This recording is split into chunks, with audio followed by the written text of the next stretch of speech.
With Phil stumbling drunkenly out of his bed, appearing in his head all the things he's wanting to be said. 19 minutes of Phil to Phil, with so much time to kill. He promised chill, but all he does instead is beg and show. The stream's online and straight away begins to whine, but all is fine as long as Shaz benign and doesn't step out of line. His content's immature for all to endure like fresh manure, but I feel sure he ran straight to feeling so insecure. The money he earned on yesterday was withdrawn and long gone, as Phil's spending impulse is always had to stay on. If supports are also slow and stays so low and fails to grow, you never know, the show may turn into an easy bingo. Once kicked off across the board with charge to what because his code can be ignored, just how much DSP makes us feel so bored. To help us fight our sleep and try to keep alert to watch a creep who play bingo, but Phil will bitch and why his sheep are also cheap. While DSP is chasing green, we're seeing green across the screen as Phil's routine predictability rivals are slow machine. It's not in burping, leaning, ban. It matters not if battery fun is child can't see if hours making feel less of a man. Takes a drink and starts his like before lunching into a big pretending different bills when truth is to buy a wrestling JPEG. Talks about his shitty life of call his cat and fatty life and all his strife of forgetting that it's done well and they were rife. With drama he will react but isn't act, that is a fact as he rehearsed to be exact in how he felt he was attacked. Teaches nearly over and a win is in sight with what to white despite Phil to light that tips were not light. We'll say alright it is okay and now it's time for Phil to play, but first he'll say that tips will help from being off the other day. And with those words we win again, it's never if but always when the game is won. Thanks to that we made it to the very end.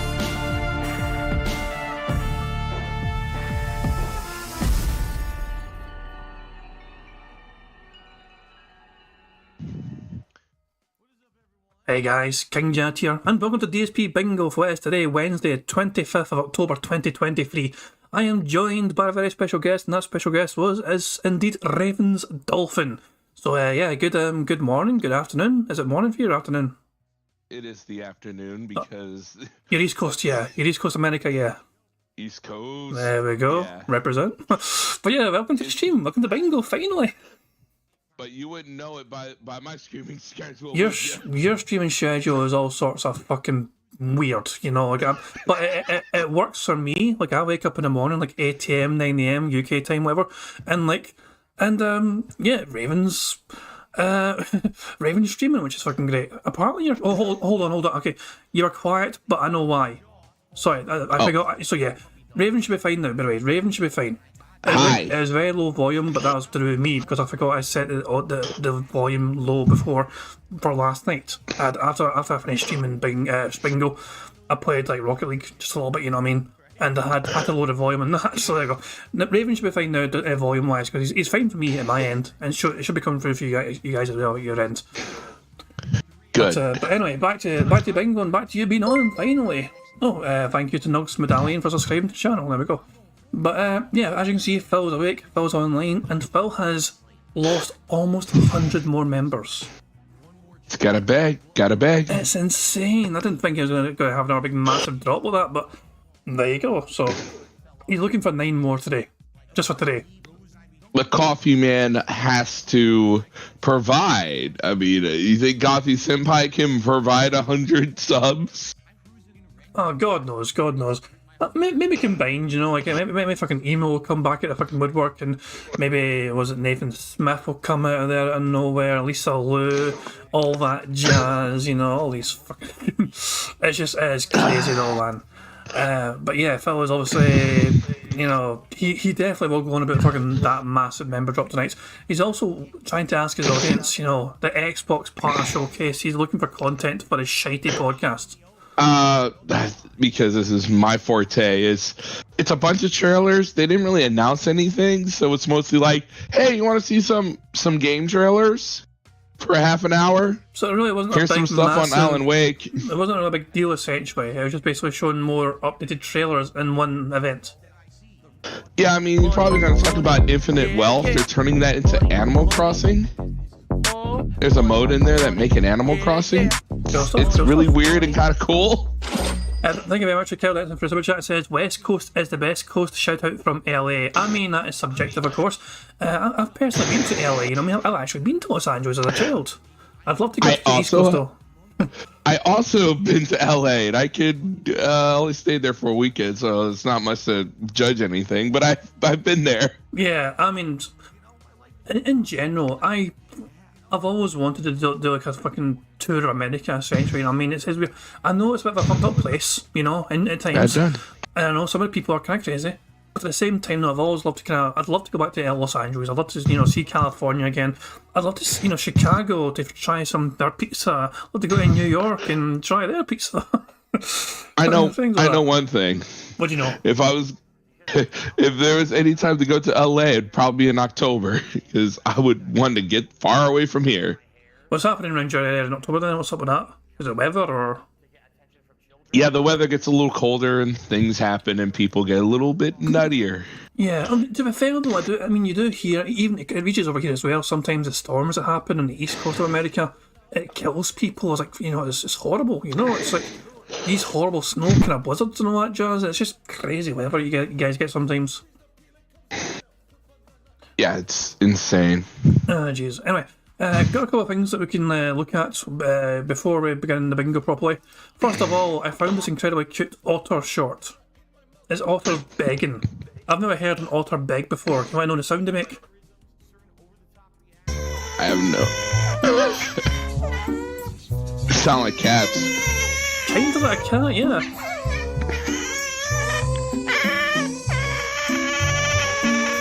They are so cute though.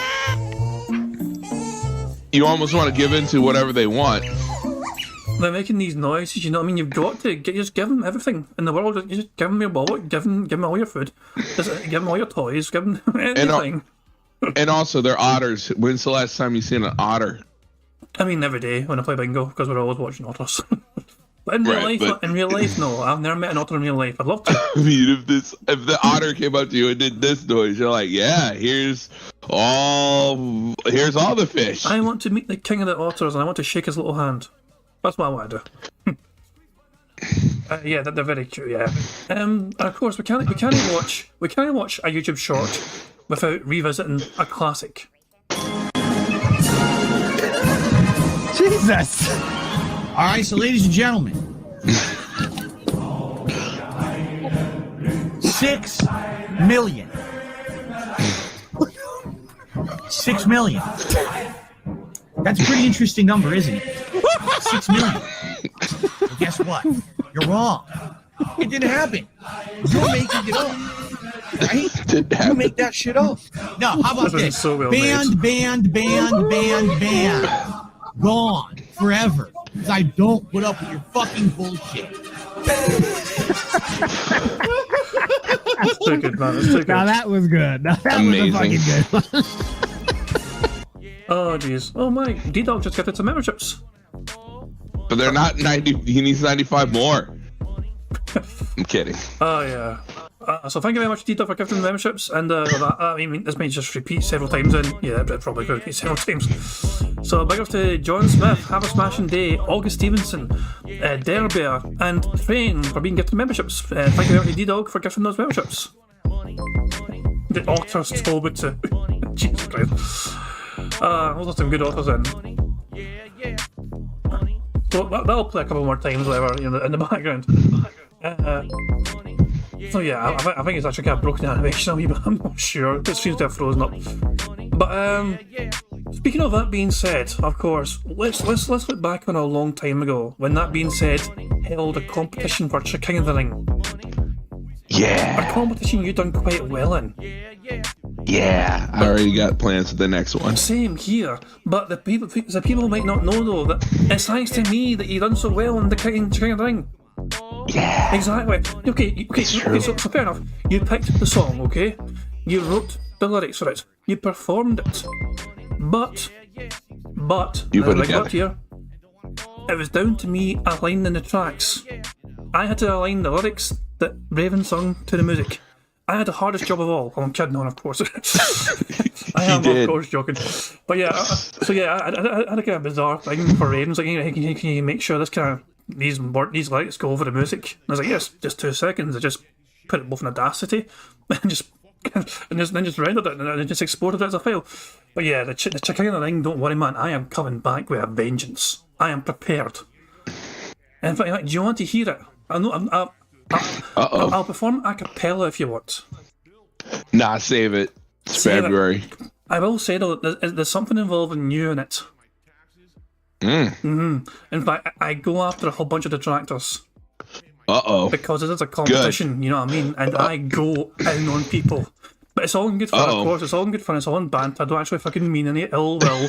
But at the same time, I am competing against you all, and I want to crush you all. Yeah.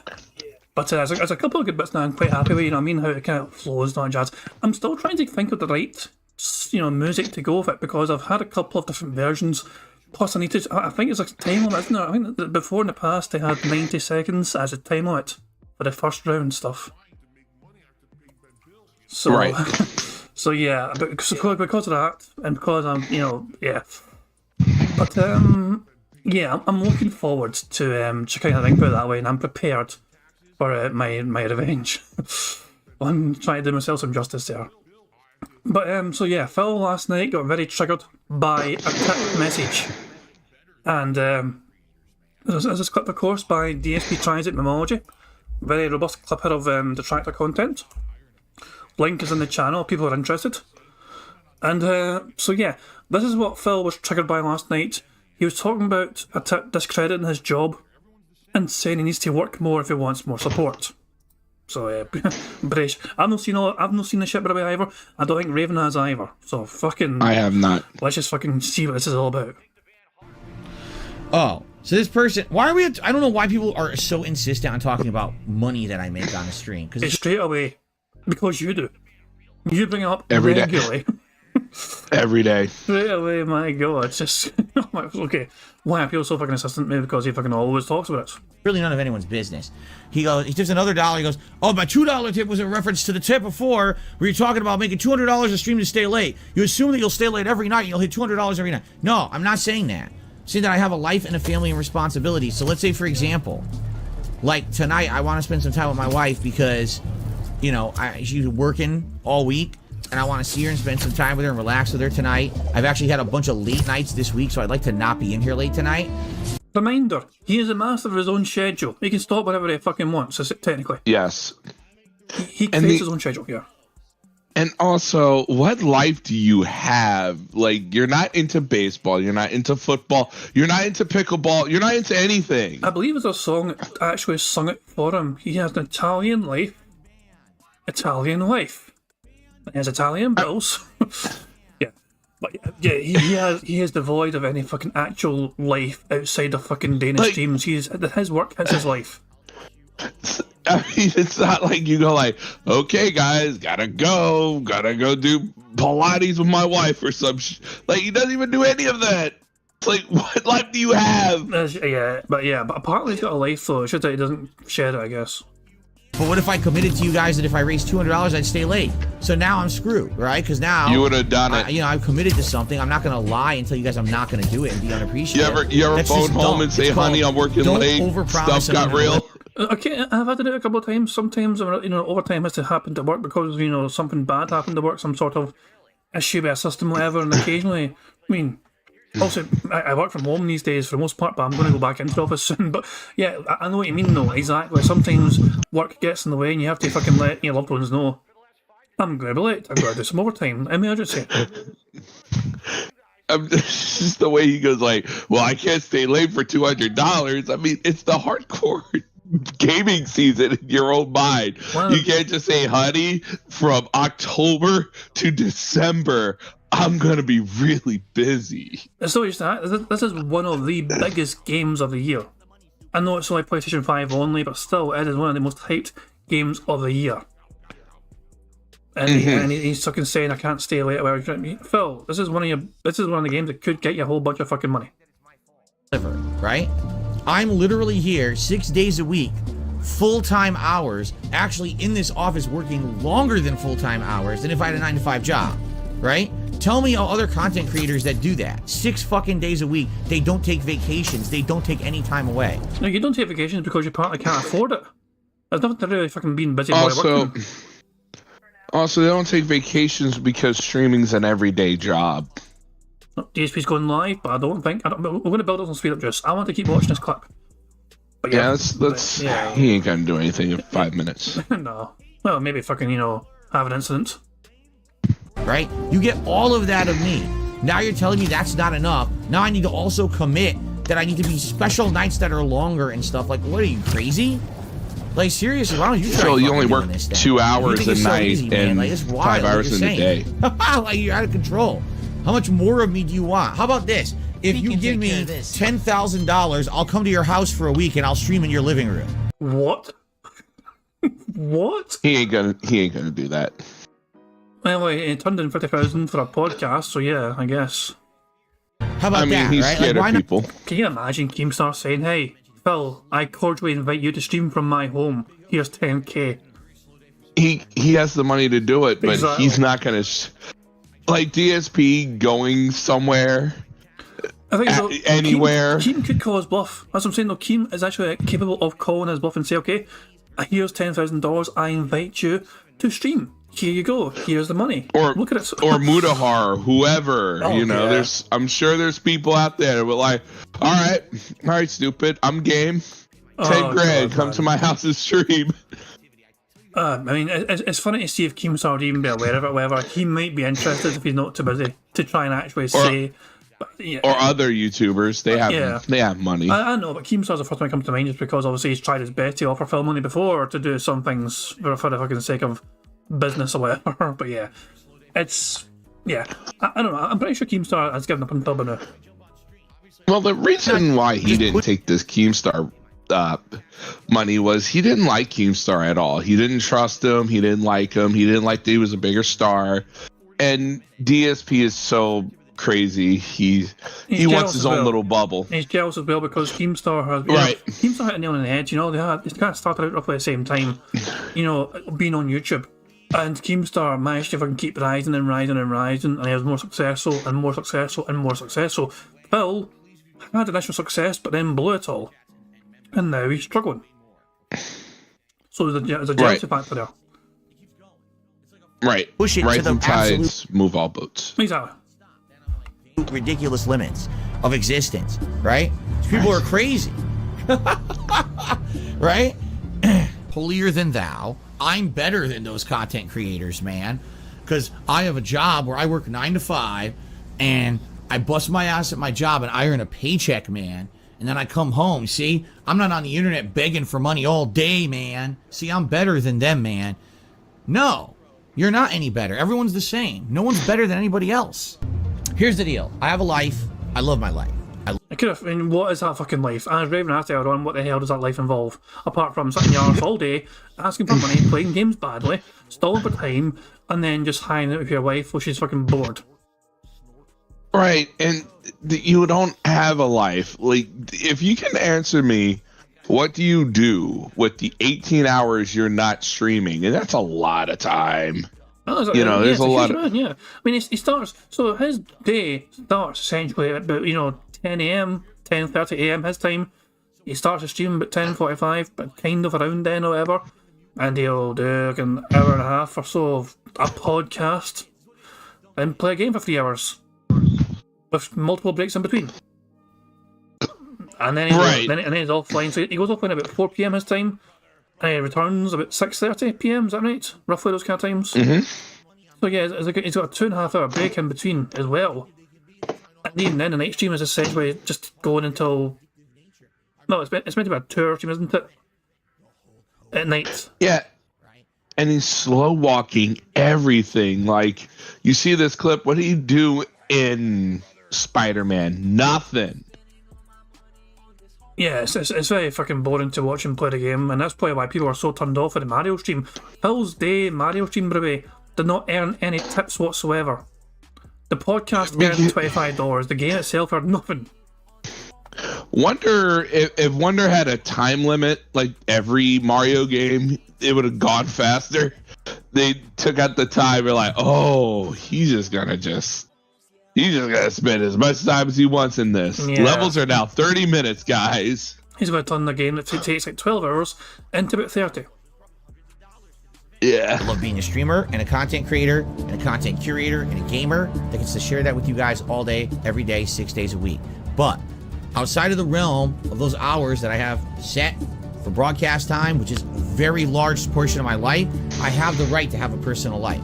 So I'm not going to commit to ridiculous, over-promising kind of goals. You know, like I said, when I was younger, if I was a bachelor, if I had nothing going on, if I had no life, outside of these streams, sure, why not say, hey, make more money today, make more money today. It's not just about that, all right? It's not. It was not just about that, then why the hell did Mario get relegated to the night stream? Because of lack of support. Money dictates what he does in his life. Even when it comes to his business, money is a big factor. Also, I'll use his words against him. If people didn't give you money, does that mean the stream's a failure? In your eyes, yes. But if no one's having a good time, it doesn't matter. Everyone's having a bad time with Mario, and it's you. Me, you know, when you have a bad stream, it happens. There's always the next one. But, dude, you're so clocked out of Mario. You're clocked out of Spider-Man. It's almost like you're on cruise control and you have nothing to worry about. Pretty much, yeah. It's about having a good life outside of here, too. Having a work-life balance is a critical part of having a good life, all right? So you don't have gotta that. Understand that. I can't be just, oh, my entire life is an open schedule. Just in case one day someone's generous, I stay extra hours. No, we're not doing that.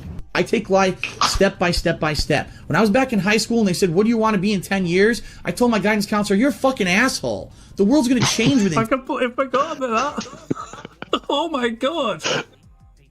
Imagine talking to your guidance counselor like that. They would go to your parents and go like, your kid's insane. Yeah, I completely forgot about that, man. Jesus Christ. Right, okay. On you go. Imagine going to someone of authority of a school and go, you're a fucking asshole. It's not a bad question. It's a good innocent question to ask. I tell you, where will you be in 10 years? You're a fucking asshole. He has never enjoyed planning ahead, though, has he? He's never enjoyed trying to envisage the future for himself, has he? Because he's always so awkward about that. It's like he feels this uncomfortable, sensation whenever he has to like contemplate the future for himself, and he's like, no, I can't answer that. Jesus, man. Anyway, I think we both got a little bit of speed up juice, which is fantastic. And bingo. Of course, we need the bingo card, which means we need to have you pick a random number from it could be any number in the world, big or small. 69. Oh my! Trust you to pick that. Are you prophet in disguise by any chance? 69. Maybe. 69. So here we go, the 69th bingo card, and it looks like the following. We need Phil to do Q&A or mention Q&A, him saying sound good, admittedly, nobody or no one, and no exaggeration. The second row is Phil saying interactive, him discussing his family, him slapping the leg, him saying business and his chair creaking. The third row is Phil repeating the same point constantly, him laughing, him discussing the weather, him touching his eye, and him pointing at the camera. Fourth row, by the way, there you go, on demand, him doing a creepy whisper, and him saying here's the thing. The fifth and final row, him saying members, community, example, in fact, and finally, meaningful. Very strong card today. Great pick, Raven, great pick.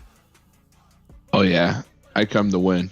Yeah, exactly, you got that fucking top dog mentality for sure, man.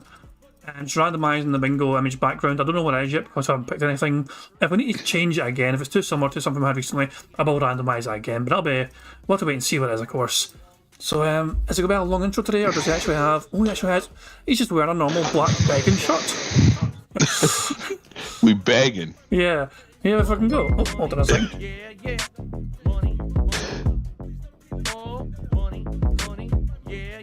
At least he doesn't look like a guy that looks like he's in a job interview. Exactly, yeah. Thank you to Logan K for super chat. Says he's just weak-willed. Most detractors work full-time, get home after a long day and still stream and edit videos. We do much more. Big ups, Raven. Yeah, I'm not long off. Like, I worked from 8 o'clock till 4 o'clock today. My usual shift is working 8 till 4. And then I have a couple of hours, we're going to try and get dinner sorted in between or whatever, and then streaming at 6:45 PM UK time. And that doesn't mean working from home. I'm planning to go into the office in future, which means that when I'm doing that, I won't be home till about 5:30 or so in the afternoon. Which means basically when I get home from work, if I'm working in the office, I have like an hour between getting home and starting stream. Or bingo.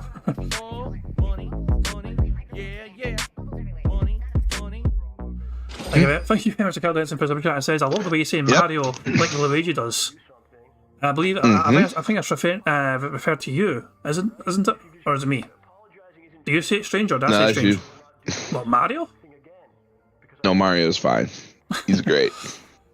I didn't realise I fucking said it differently than like normal. I just say Mario. Fuck me, I don't know. Maybe it's because I emphasise the R's, I do the hard R's, I don't know. I think it's the D.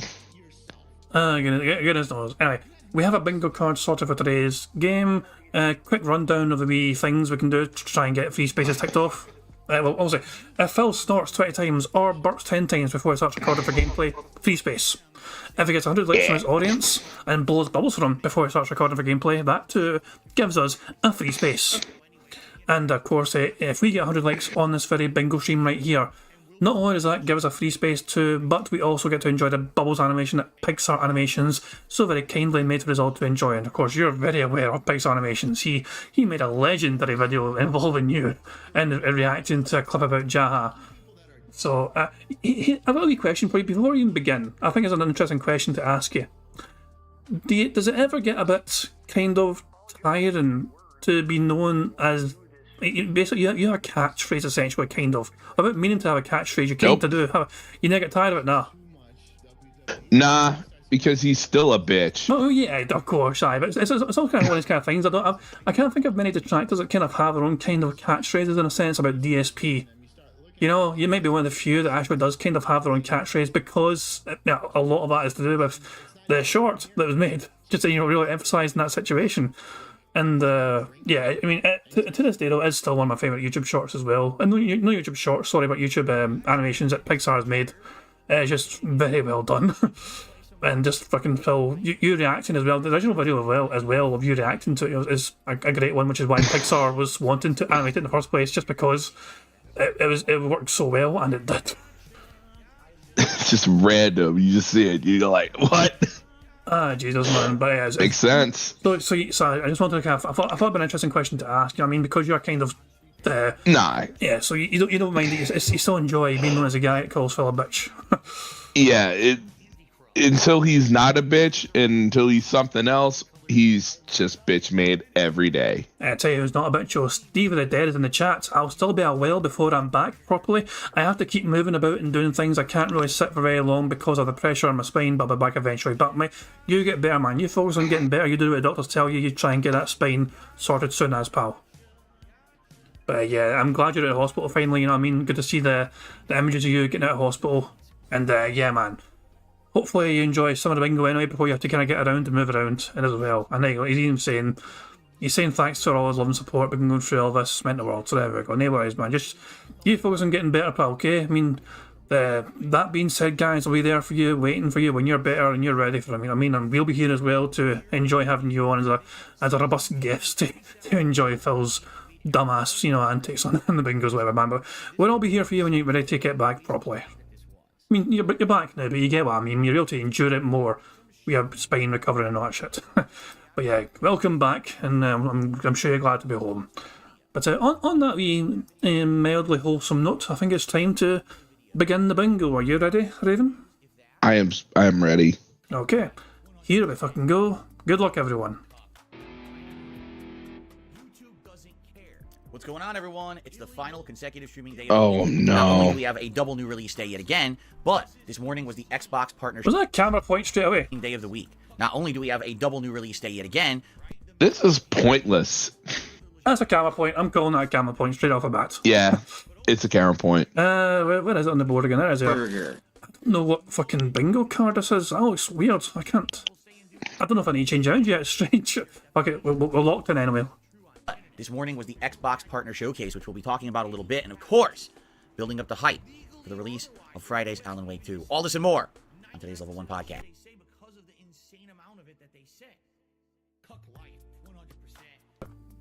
Good morning! Today is Wednesday, the 25th of October, 2023. I'm DSP. Welcome to the channel, welcome to the show, and welcome to another fine, awesome welcome day. To the channel? I guess if you're in the Northern Hemisphere, I would assume. Welcome to the channel, welcome to the show, and welcome to everyone in the Northern fucking Hemisphere, I guess. What the fuck? Not that I'm a fashion guru. I am not a fashion guru by any chance. But why is it like he's prepared to fucking host an Apple event? He looks like Dollar Store Steve Jones. Yeah. Steve Jobs. Oh my god. The fucking iPhone, the iPhone, I don't know, the tip phone. The AC phone. Steve Slobs says there, bro. Fuck me, Steve Slobs. Oh Jesus, man! Steve Jobs got hit with a hammer a few times. Yeah, it's Steve Slobs indeed. Jesus, man.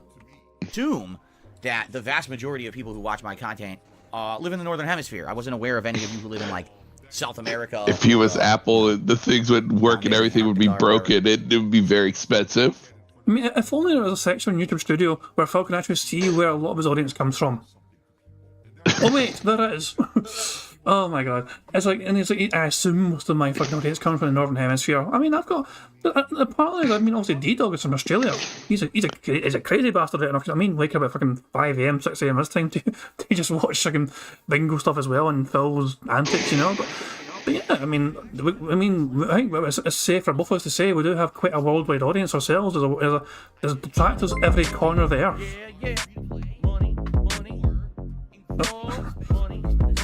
Indeed. Thank you very much for a super chat from Steve from Latvia, who says, a loss for Phil is a win for all of us. I kind of somewhat agree, yeah. Usually, Phil's suffering is usually our gain, essentially, because it guarantees more salt. Hard to disagree with that take, but yeah. Yeah, it's just like, it's just... Oh wait, I think I read out. I read it wrong, super chat. Hold on a second. So that's the chat from Steve from Latvia there. The one before it was from Cody Taylor, who says DSP looks like he's about to go rob a house. I mean, he's wearing all black for it, you know, and I'm sure he wouldn't mind doing blackface as well to try and obscure himself. And being the racist that he is. I don't know. Phil's about to fucking go rob a house. Give me like a fucking tips now. Rob his fucking neighbourhood. I don't know. I don't know, it's a strange one. I'm sure you'll discuss this fucking jumper and injury time, you know, it's inevitable.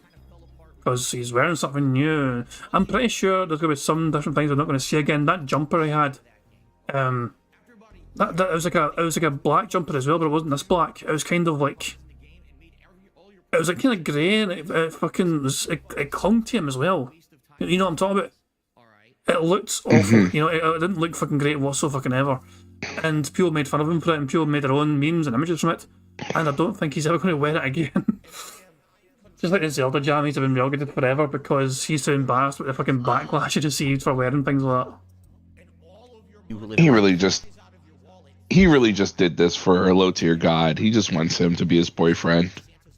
I mean, yeah, he really went after him to a find. I mean, he was desperate to try and get attention from him, and LTG was not interested because Phil was not willing to pay the price. The terms are perfectly clear. LTG wanted 5k, and Phil ignored that, and instead just tried to mock him and kind of rally him into fucking into a confrontation. But LTG, to be fair to him, just ignored Phil and just ignored all the bullshit. And of course that made Phil very pissed off because, he needs his boyfriends. Yeah, Logan K says it right. He needs his boyfriends. Jesus Christ, man. VLX. Thank you very much to VLX for super chat. It says it's a new phone release. Where's the support? It's just fucking pig roach, angry pig roach icon. Jesus, man. And Steve does have to take his meds now and disappear. That's fine, Steve, man. As I said, Steve, you focus on getting better, pal. The tracks will be here. We're all here for you when you're ready to come back and enjoy more, and Cable enjoying more. Simple as that, you know what I mean? We're not going anywhere, are we, pal? We're not going anywhere. Another fine autumn day. I guess if you're in the Northern Hemisphere, I would assume that the vast majority of people who watch my content live in the Northern Hemisphere. I wasn't aware of any of you who live in, like, South America or, down there in Antarctica or wherever. Anyway, how's everyone doing? I hope you've had a great week, and I hope that you are ready for a fun and full streaming day here on DSP Gaming. Continuing on yet again with both big high-profile new releases that came out on Friday, which will be a good, each game we're going to be 12, 13 hours into within 1 week, which is excellent progress for any new release. I'm glad that we get to play the heck out of these games this week, and this was the major focus. Of course, other things kind of went by the wayside. There was no Street Fighter 6 gameplay to speak of this week, when I mean online play. There was no Starfield this week, but that's okay. We're really in no rush to really focus on or get back to that stuff. We can get to it when we have time, when we start to, make more progress and wrap up with the new releases. This morning, we got a good variety of stuff to talk about. First of all, this morning was the Xbox Partner Showcase, a 30-minute digital showcase featuring all third-party partner titles, including games such as Like a Dragon, Infinite Wealth, the Metal Gear Solid 3 remake, which I don't know if it's called, is it Metal Gear Solid Delta? because it's a green triangle. I don't know what that means. I don't know if it's called Metal Gear Solid Delta or Metal Gear Solid Triangle. Maybe you should look it up. Alan Wake 2. You think somebody is fucking providing some sort of service as a fucking... He's just trying to fucking pretend to be some sort of fucking news outlet for gaming news. DSP News, whatever. You'd think he would look up these fucking things before starting and running his mouth, but then you go, why should we expect Phil to be professional in any capacity? Indeed. As well as a few others like RoboCop. So I'll talk about some of that today on the show. If in case you missed it this morning, I'll be honest, you didn't miss much. It was only a 30-minute presentation, and quite honestly, a lot of it was stuff that we had already seen. Maybe a little bit of elaboration on certain titles. For example, Alan Wake 2 showed some gameplay, the likes of which we hadn't seen yet. Ooh, that could be interesting. But it wasn't a super important presentation that you had to watch or anything. But I watched it, and I'll cover it for you here today. In addition, small updates on both Spider-Man 2 and Mario. And let's be honest, I do want to address this morning. The Super Mario Wonder playthrough. All right? Here we fucking go. He's going to fucking complain again about nobody fucking tipping during the game. Can I just remind people I beat this game in 7 hours in one stream? Well, yeah, but you're a gamer. He's not. Yeah. Yes. That's all. That's all I want to say. Yeah. I assume you play games off stream as well as on stream. Yeah, I mean, I don't have to pretend to be playing every game on stream like he does and go like, isn't this fun? Isn't this fun? Yeah, if you're just saying you're flexing now. You're a better gamer. You're a better gamer than DSP. Congratulations, the bar wasn't set fucking high, though. You know what I mean? That's not a high bar to try and beat. You're a better gamer than Phyllis. I mean, when's the last time DSP finished the game in one stream? It's been a while. I don't think he's ever done that, to be honest. He's done it a few times. Well, one game only. Entirety of one game finished in one stream. Yeah, it's very short, but he has done it. Okay, fair enough. The only one I could think of is The Quiet Man, but that game's like 3 hours. Oh, right, well, that game, like that kind of game. That's a purposefully short game then. I was thinking about, well, Mario is not meant to be a very short game, is it, in terms of, like, 7 hours is impressive. The average is like 10, 11, 12 or something, so you beat it in 7 hours is that's quite a good speed run, essentially, for a new game. I'm pretty good at Mario games, but, if you know what to do. Yeah, exactly. Not you're bragging, but yeah, you're hot shit at Mario games. Yeah, like, you after you know some of those levels and that stuff, you can just go through them. Yeah. I'm really loving the game. I'm having a great time with it. Every time I play it, we unlock a new ability, a new transformation, a new gameplay mechanic. Here we go. We are 3 streams in. I played it Friday, Saturday, Monday. Okay, I'm 4 streams in. What I've noticed is a distinct drop-off in engagement and support for the streams, meaning yesterday when I played it as the daytime stream, man, it was like the people who were on the stream didn't care about the game. They weren't talking about it. They weren't paying attention. They weren't even engaging with me. They were kind of disconnected to what I was doing in the game. Because you're really slow. One of the slowest daytime streams I've had in ages. We've been talking in the last couple of months that I've had a few slow night streams. And those, I guess you could kind of understand. It's a late night audience. Half the audience isn't there for the late night streams because, people across the pond, it's super late at night for them.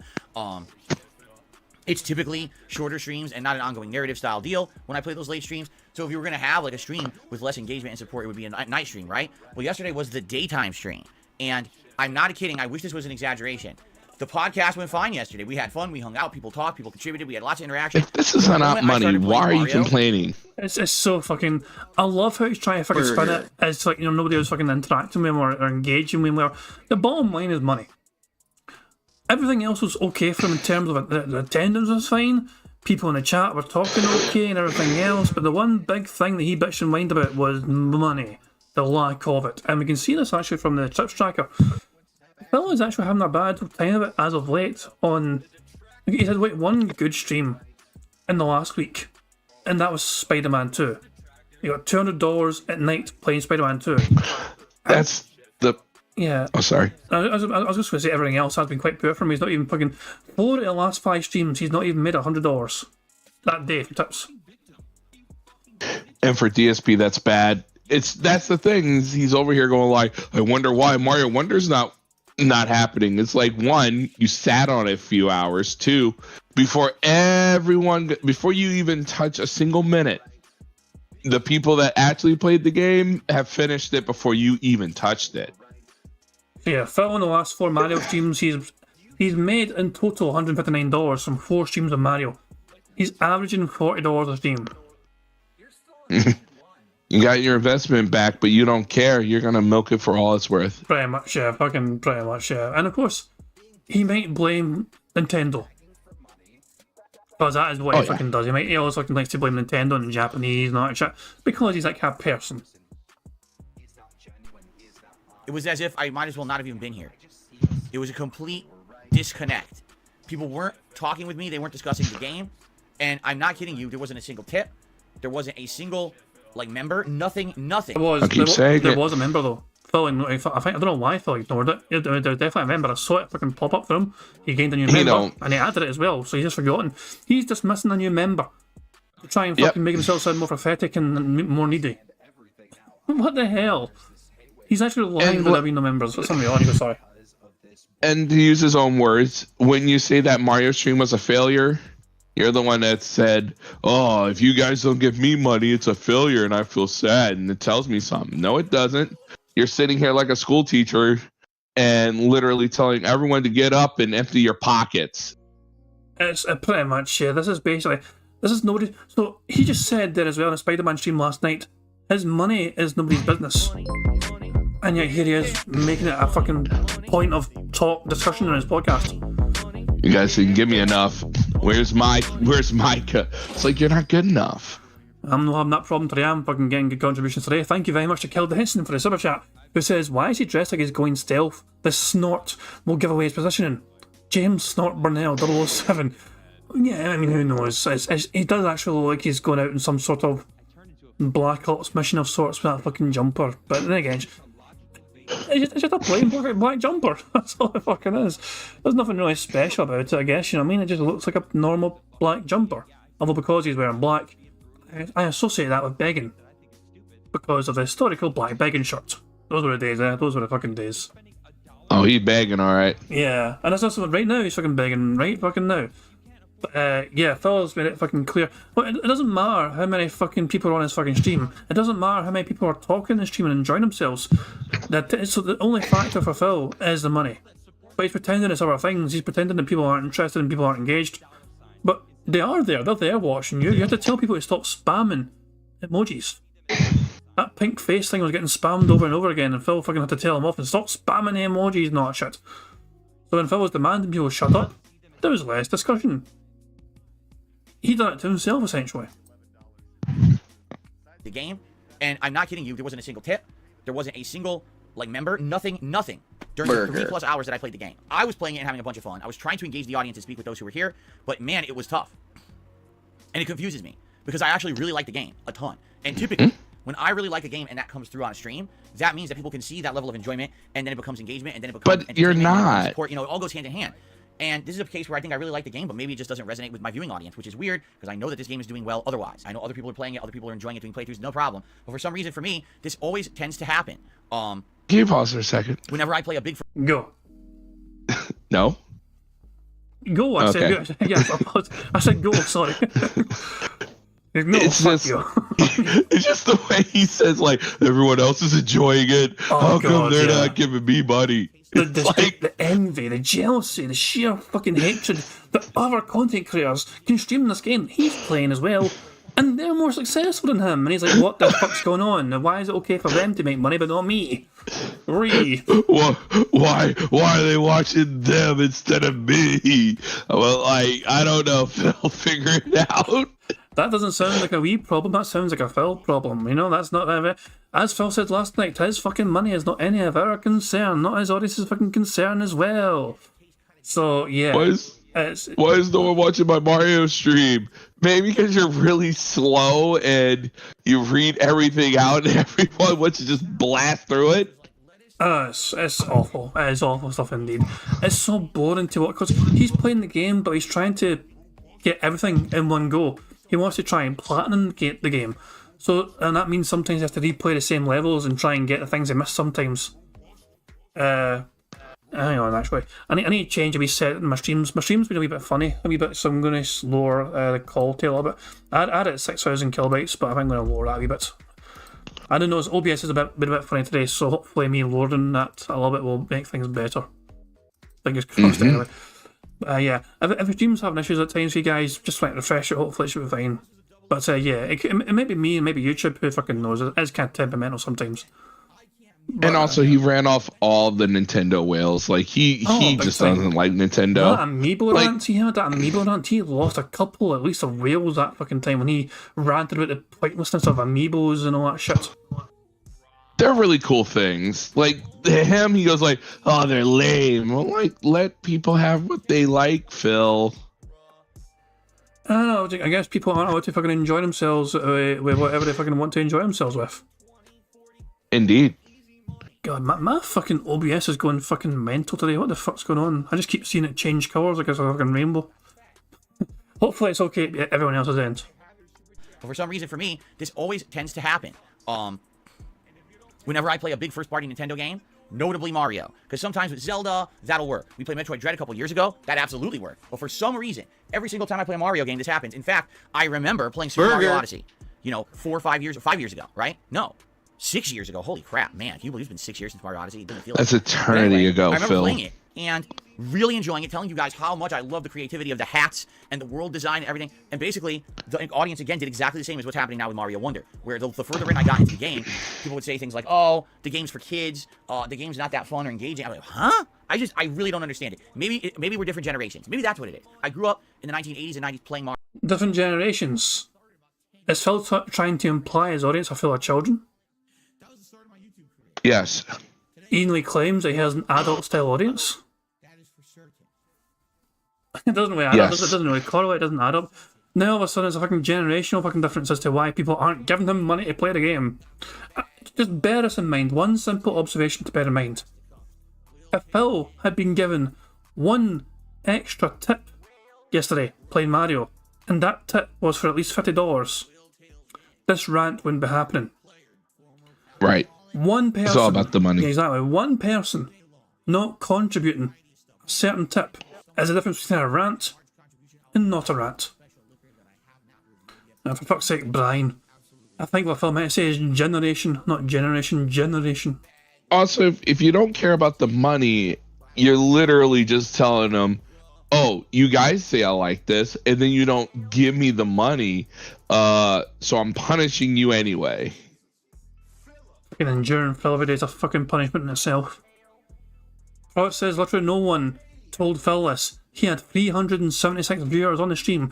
They were talking to him. They were conversing amongst themselves. Yeah, I watched some of it as well. I actually caught the final hour of the stream, I believe, at my end as well. And yeah, it was... The audience were having a decent time. And Phil actually wasn't happy with that because they were spamming emojis, the same emoji. And then he's saying, why is no one talking to me? Because he's bitching and whining at his audience about them talking to one another. And then he starts crying about the lack of discussion to him. And it's boring though, Phil. You were boring. You are boring.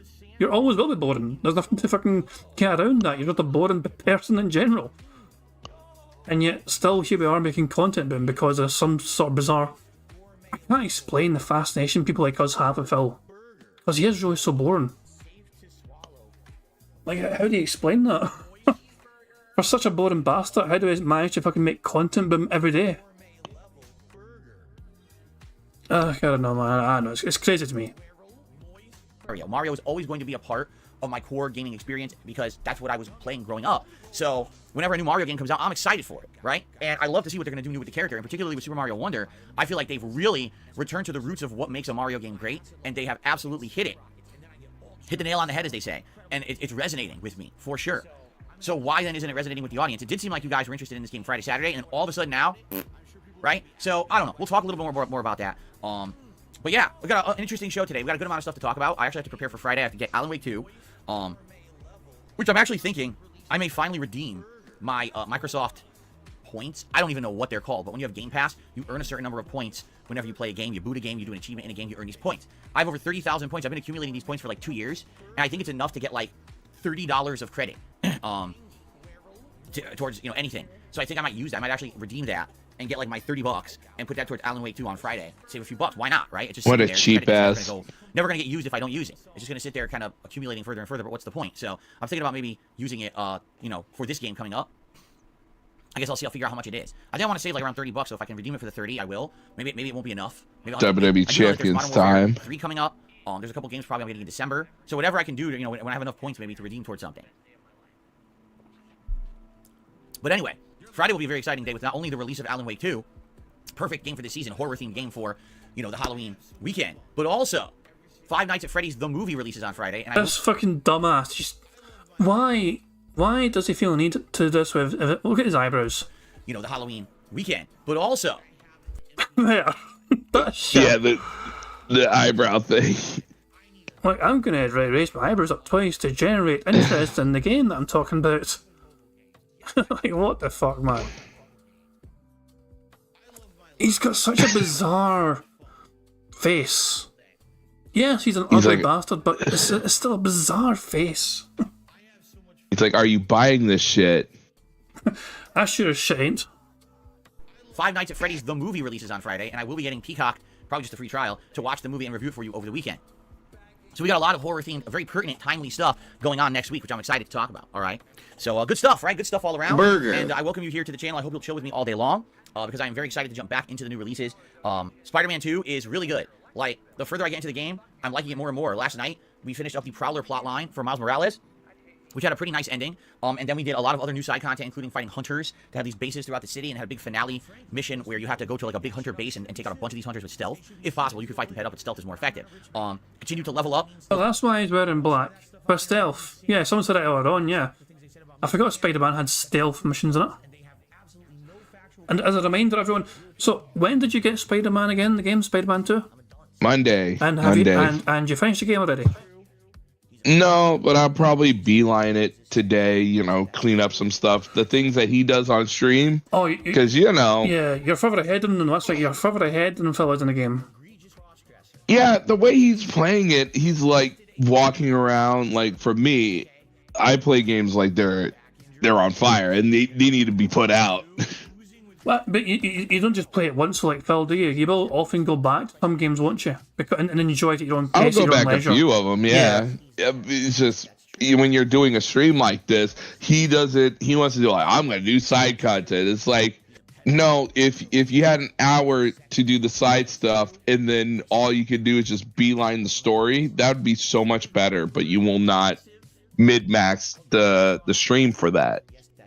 Yeah, I mean, to me, I played the first Spider-Man game. I actually enjoyed it a couple of times, but it's one of those games where after it's hard to replay it multiple times, I feel, because it kind of does grow a bit stale on you, and it's a bit repetitive as well at times. But I assume you played the first game as well. How does that compare to the first game? Is it more? Does it feel more unique to you? Does it feel just more the same? It's more the same, but it's like they combine the Miles Morales and the original game into one, and then went on a story with that, and then combine the mechanics and the story. It's more story driven. Yeah, I mean I don't even have a PlayStation anymore, so I can't play it. I played the first one when I still had my PlayStation 4, but I'm a PC snob now, so I don't have any means to play these games. But I'm keeping an eye on it though. Seeing other people play the game, seeing other people enjoy the game. It does seem like it's a worthwhile game to play. Oh yeah, it's fun to swing around and see the characters. Like, New York seems more realized, but of course you realize it's a place that's completely getting destroyed every 4 seconds.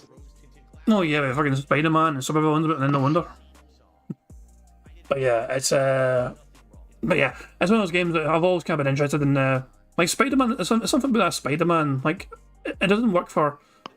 Spider-Man works because he is a normal person, essentially.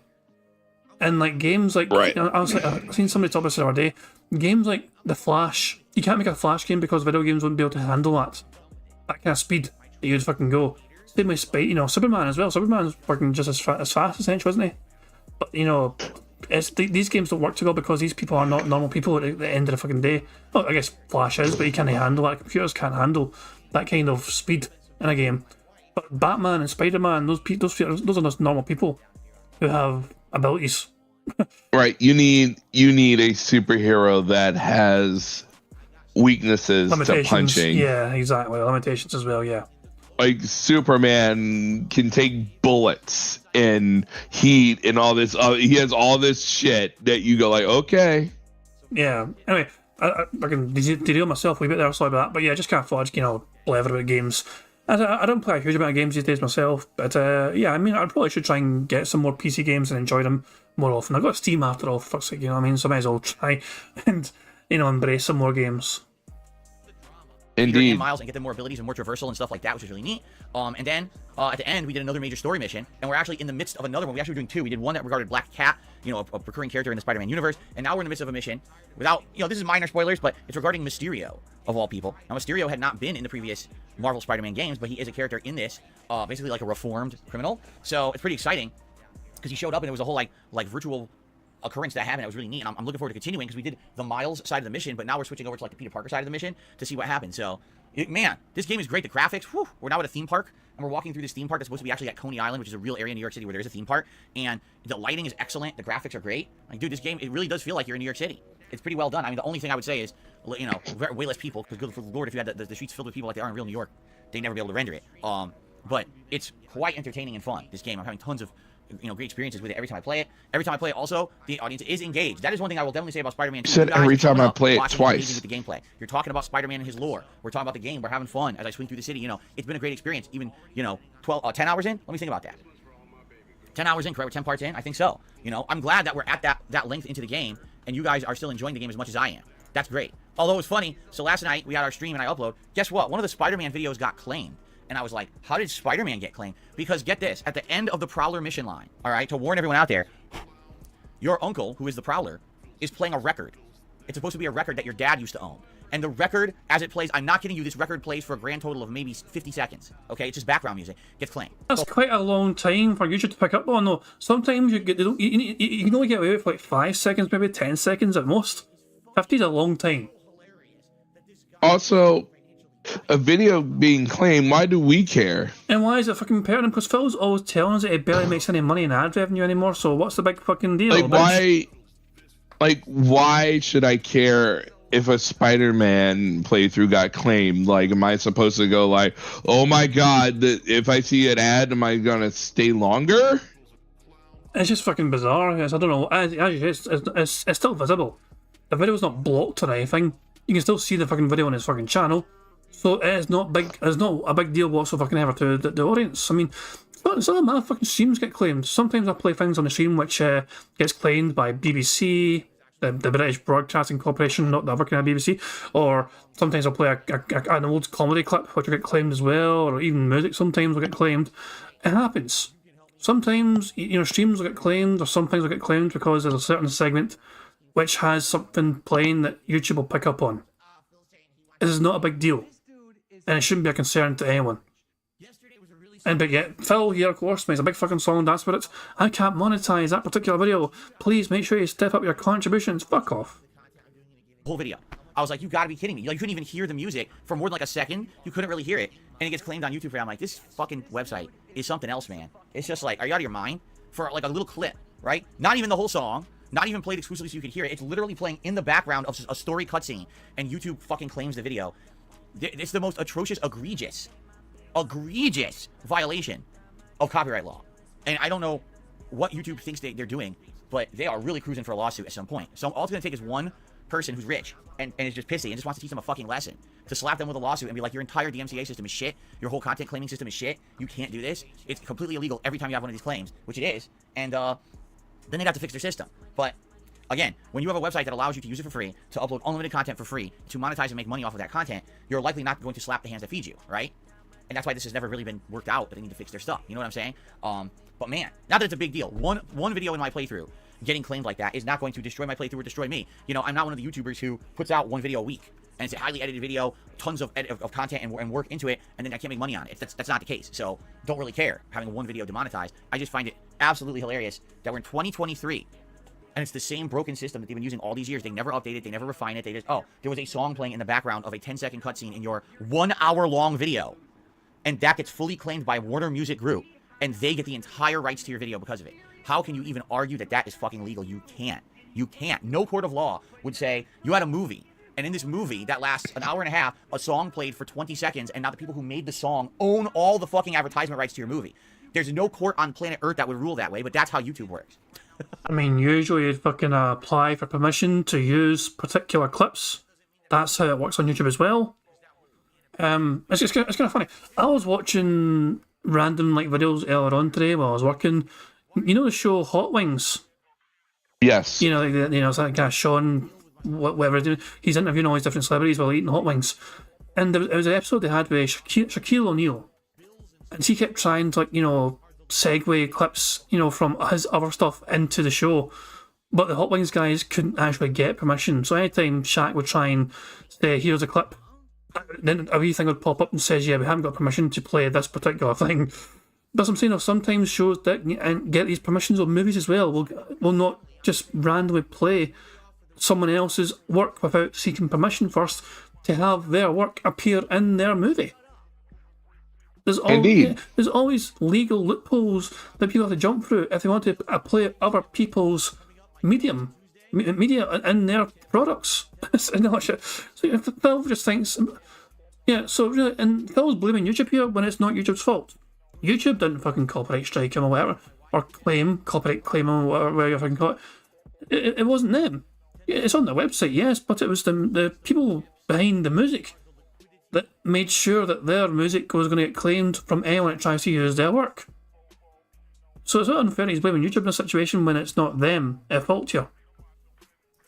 But yeah, they put the thing in the claim system, and it's also you're gonna get 2 cents anyway. Like, that's the thing. You're sitting here going like, my video got claimed, and it's like you're not gonna make any money on it anyway. He's bitching about $2 at most. $2 right. or $3. He's actually bitching and whining and moaning about fucking $2 or $3. Maybe $5 if it fucking pops off. It's mental. It's just fucking idiot.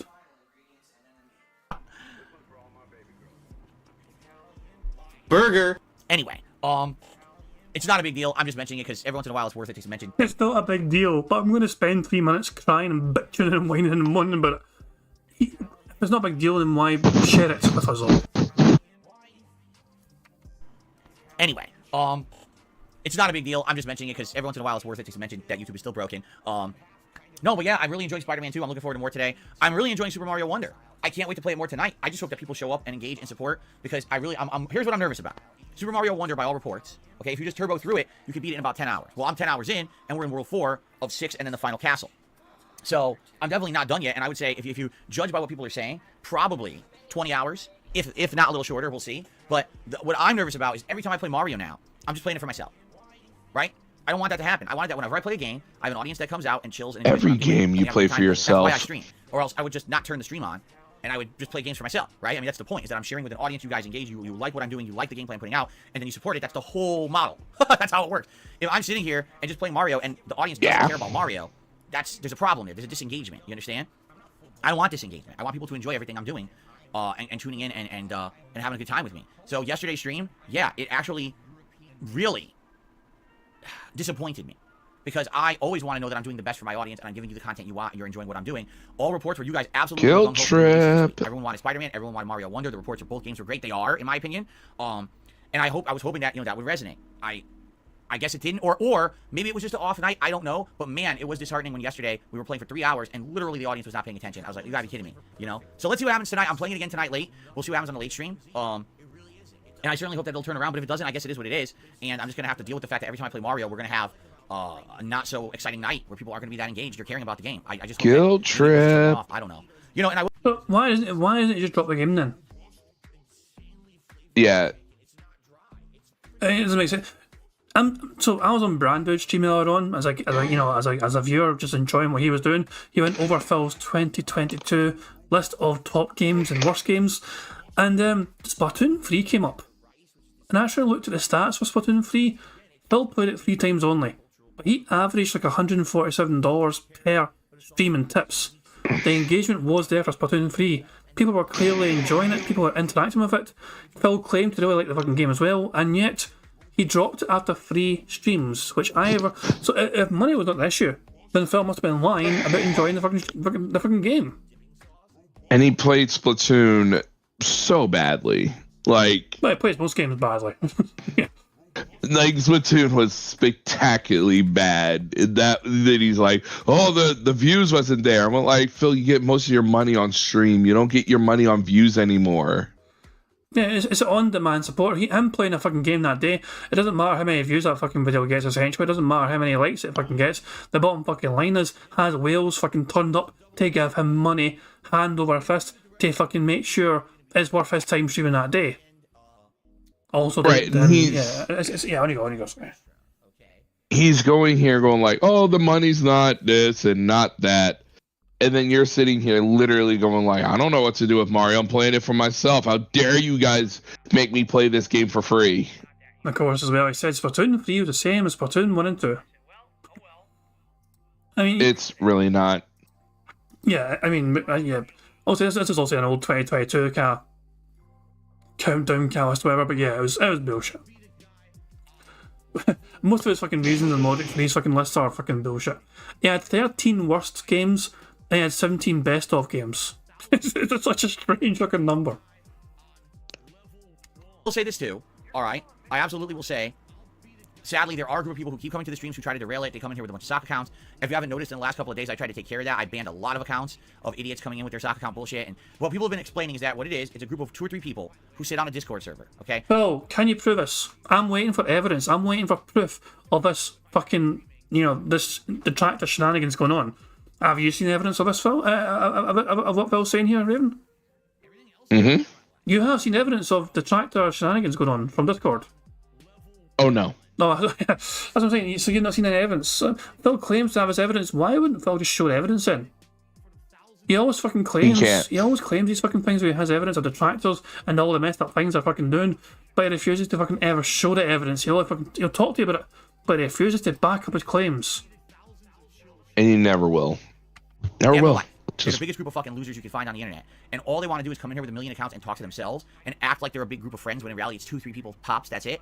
And what they want to do is try to derail the stream. They just want to sit here and have their own little discussions, almost act like the stream is their own hangout session, their good old boys club, right?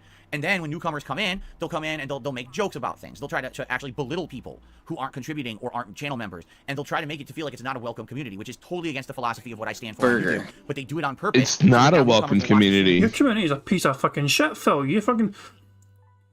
So Phil's memberships are fucked up because he wants more money for offering the ultra members the same as the normal members. And he's like trying to encourage his fucking audience, hey, please become an ultra member, even though you won't get anything extra for it. Which is quite fucking toxic and greedy, essentially. And he's got fucking morons that actually, there are some people that have been ultra members and have been for 29 months the whole time Phil's been on YouTube. The entire time he's been on YouTube, he has people that have been following him as an ultra member, which is like, what, $20 a month? $20 a month to be an ultra member on DSP Gaming for the past, 27 months. Well, an absolute colossal waste of fucking money when you get the exact same sort of perks for being a normal member. But yeah, Phil on all his dumbass claims where it's just 1 or 2 people making hundreds of soccer accounts, talking to themselves on multiple accounts. It's like, it's a bizarre claim.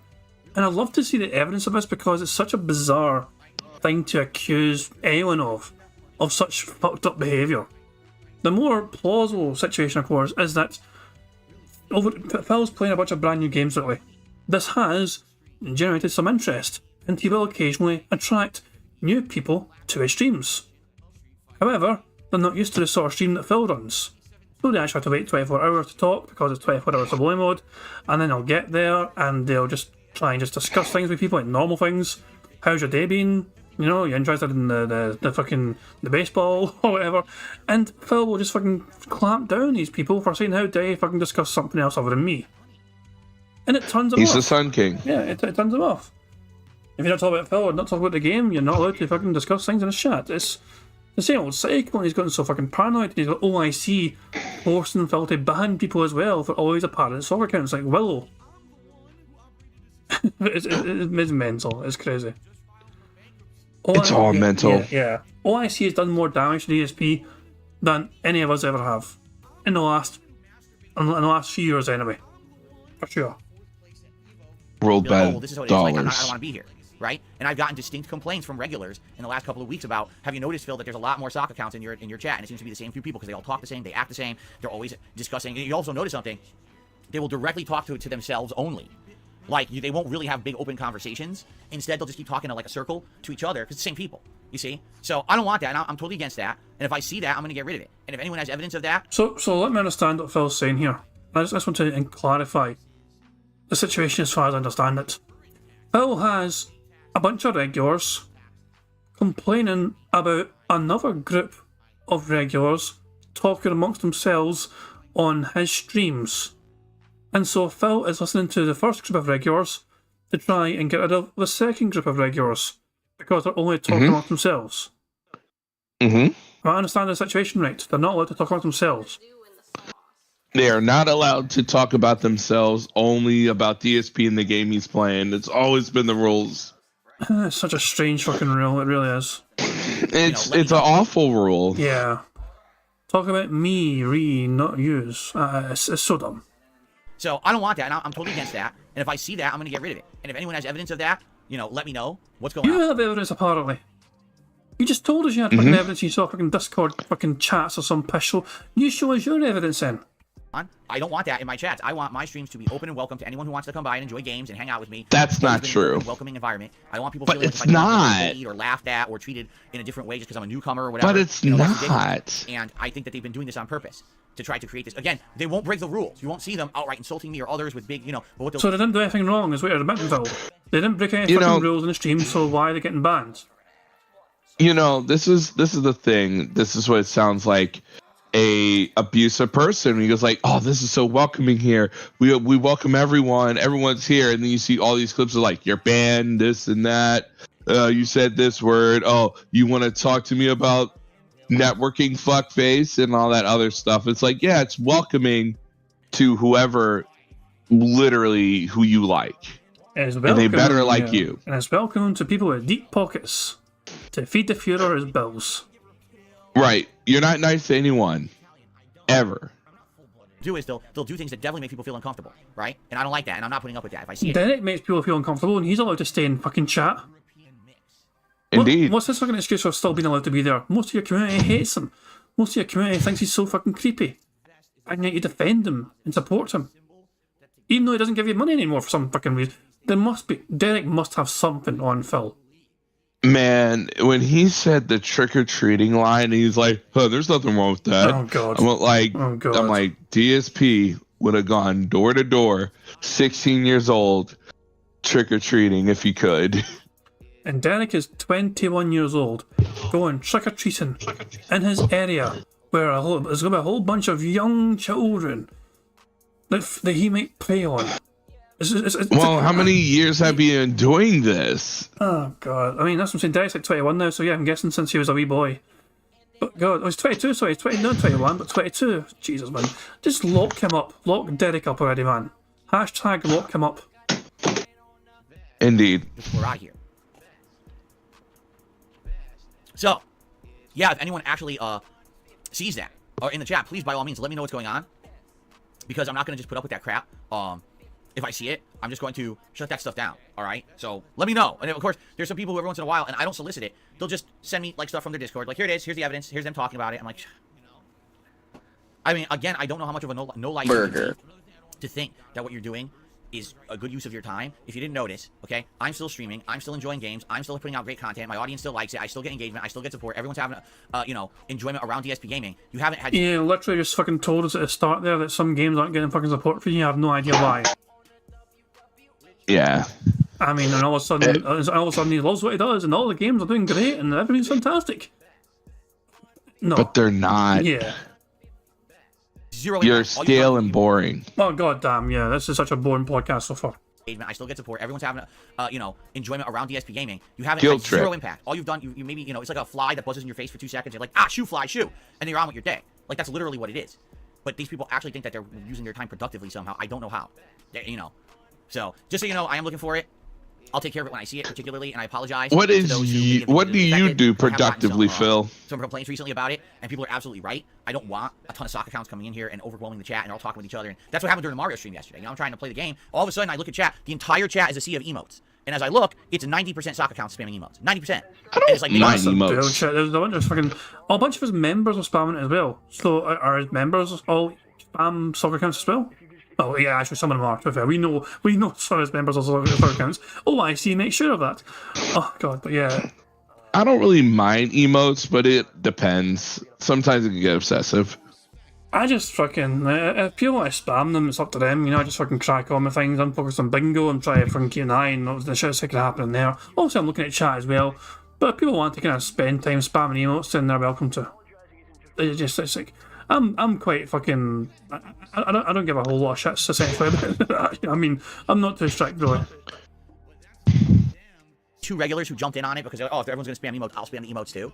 And I look at it, I'm like, oh, well, now I know what's going on. You see, it's their concerted effort to basically make people not care about my streams or my game because they're losers, right?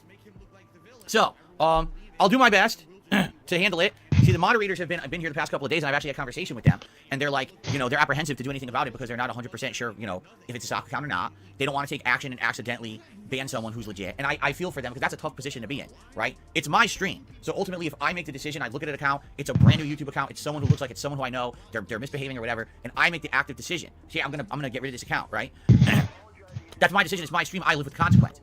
But if you're a moderator, imagine that you're a moderator who you know, just want to help out, and then you make a bad decision, you ban someone, and come to find out it was not what you thought it was. Now they got to live with that. And I totally understand that's why the moderators have kind of been laid back about it and not really those accounts. But they've been doing their best to try to look at people who are being abusive and saying bad things and you know, time them out and stuff like that. So I'll do my best, guys. Okay, I swear. And I apologize. You know, it's always like this on YouTube, especially when you get harassed as much as I do. You gotta just put up with the nonsense and you know, move forward positively through the season. It's not something we talk about all the time, but every once in a while it's worth addressing. And I acknowledge what's going on, and I'll do my best, you know, to handle it and try to make it a better place for all you guys. Okay, cool. All right, so, oh, excuse me. How do I know if it's a new account? Because I can look right at your accounts. Right, literally from this chat, I can see your account. Like, for example, Coca just said, how can you tell if it's a new account? So I click on your name, I click on your YouTube channel, I'm on your YouTube channel, I go to your About page, and it says that your account has existed since August 4th, 2011. You're legit. Your YouTube channel has literally existed for 12 years. So obviously you're a real person. We're auditing channels in real time now?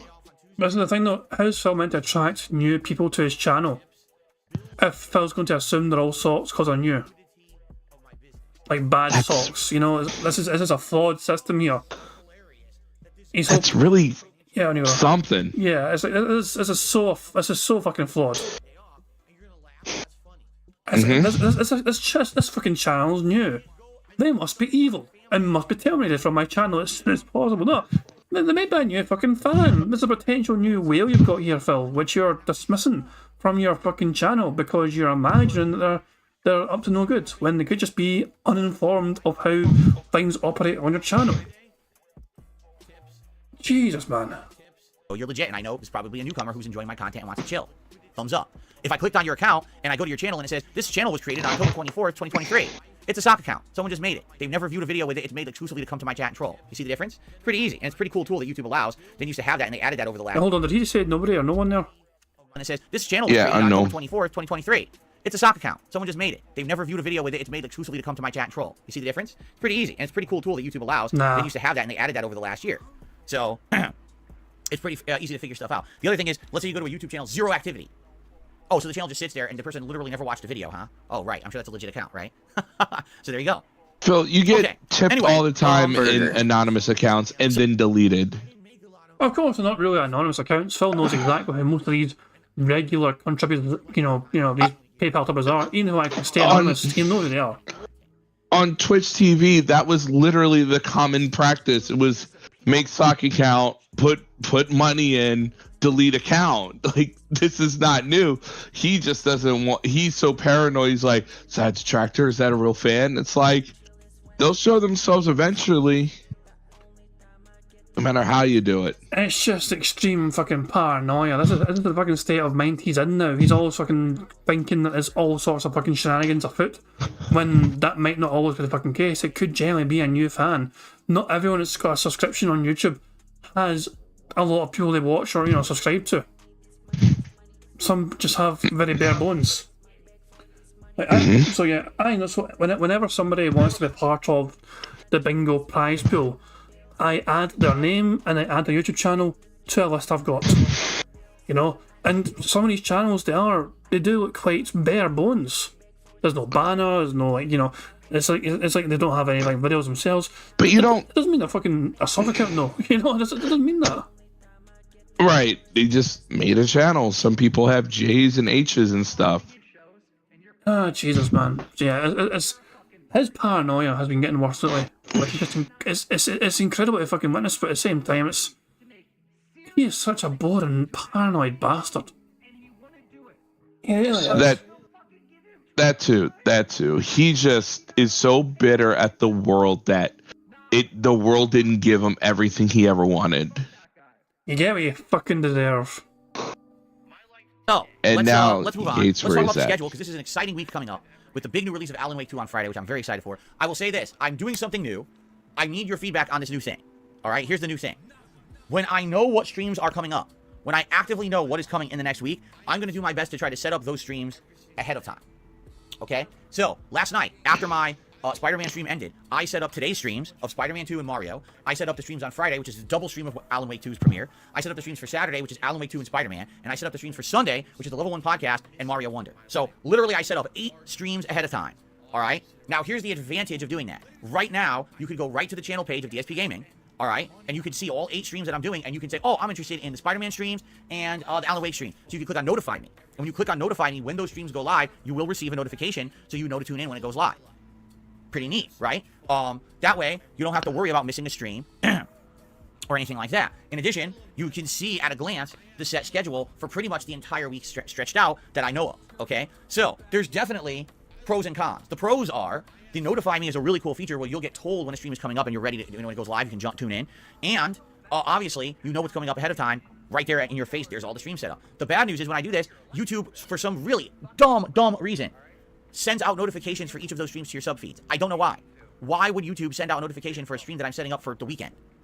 Because it's a video. That's incredibly stupid. I don't set it up to do that. YouTube just does it. So people like right now, someone just said, yeah, it's good, but it flooded my inbox last night. I got 8 notifications in my inbox for streams you're doing. And I'm like, yeah, why does it do that? I don't know. But again, I keep telling you guys, this is disconnect. They're already flooded in their inbox. The people who program YouTube literally don't use it. So they don't understand that you would never want a notification to go out for a stream you're setting up days ahead of time. That's counterproductive. I don't need you to know about that this weekend I'm going to be doing 3 or 4 Alan Wake streams. Phil, so here's my counterpoint to that fucking thing then.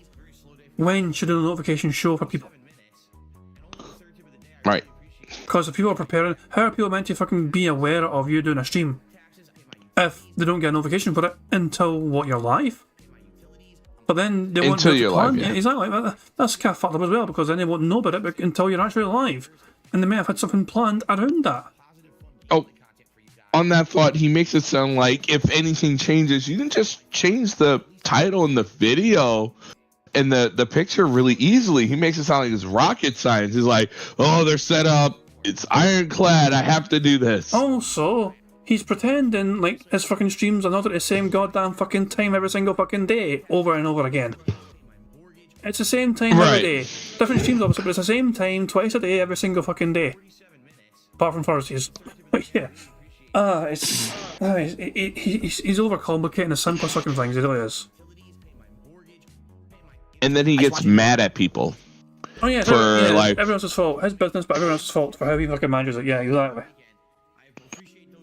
God, man. It hurts my head. It hurts my tiny brain. Days ahead of time, that's counterproductive. I don't need you to know about that this weekend I'm going to be doing 3 or 4 Alan Wake streams. I just want you to be notified when they come up. So why does he send a notification? Because it's stupid. Because the people who program it don't have the hands-on know-how. They don't have the street smarts of a daily YouTube user to understand what you would actually want to happen when you set up that stream. I think they do. I have faith in YouTube knowing what they're doing, yeah. I'm trying to make Phil dance, he won't dance. Thank you very much to Anders Pack for the super chat. It says, as you're able to see Piggy being Piggy over and over and still manage to stay kind of sane, here's a pint or 2 on me, mate. Thank you very much, Anders Pack, for the super chat. I do appreciate it.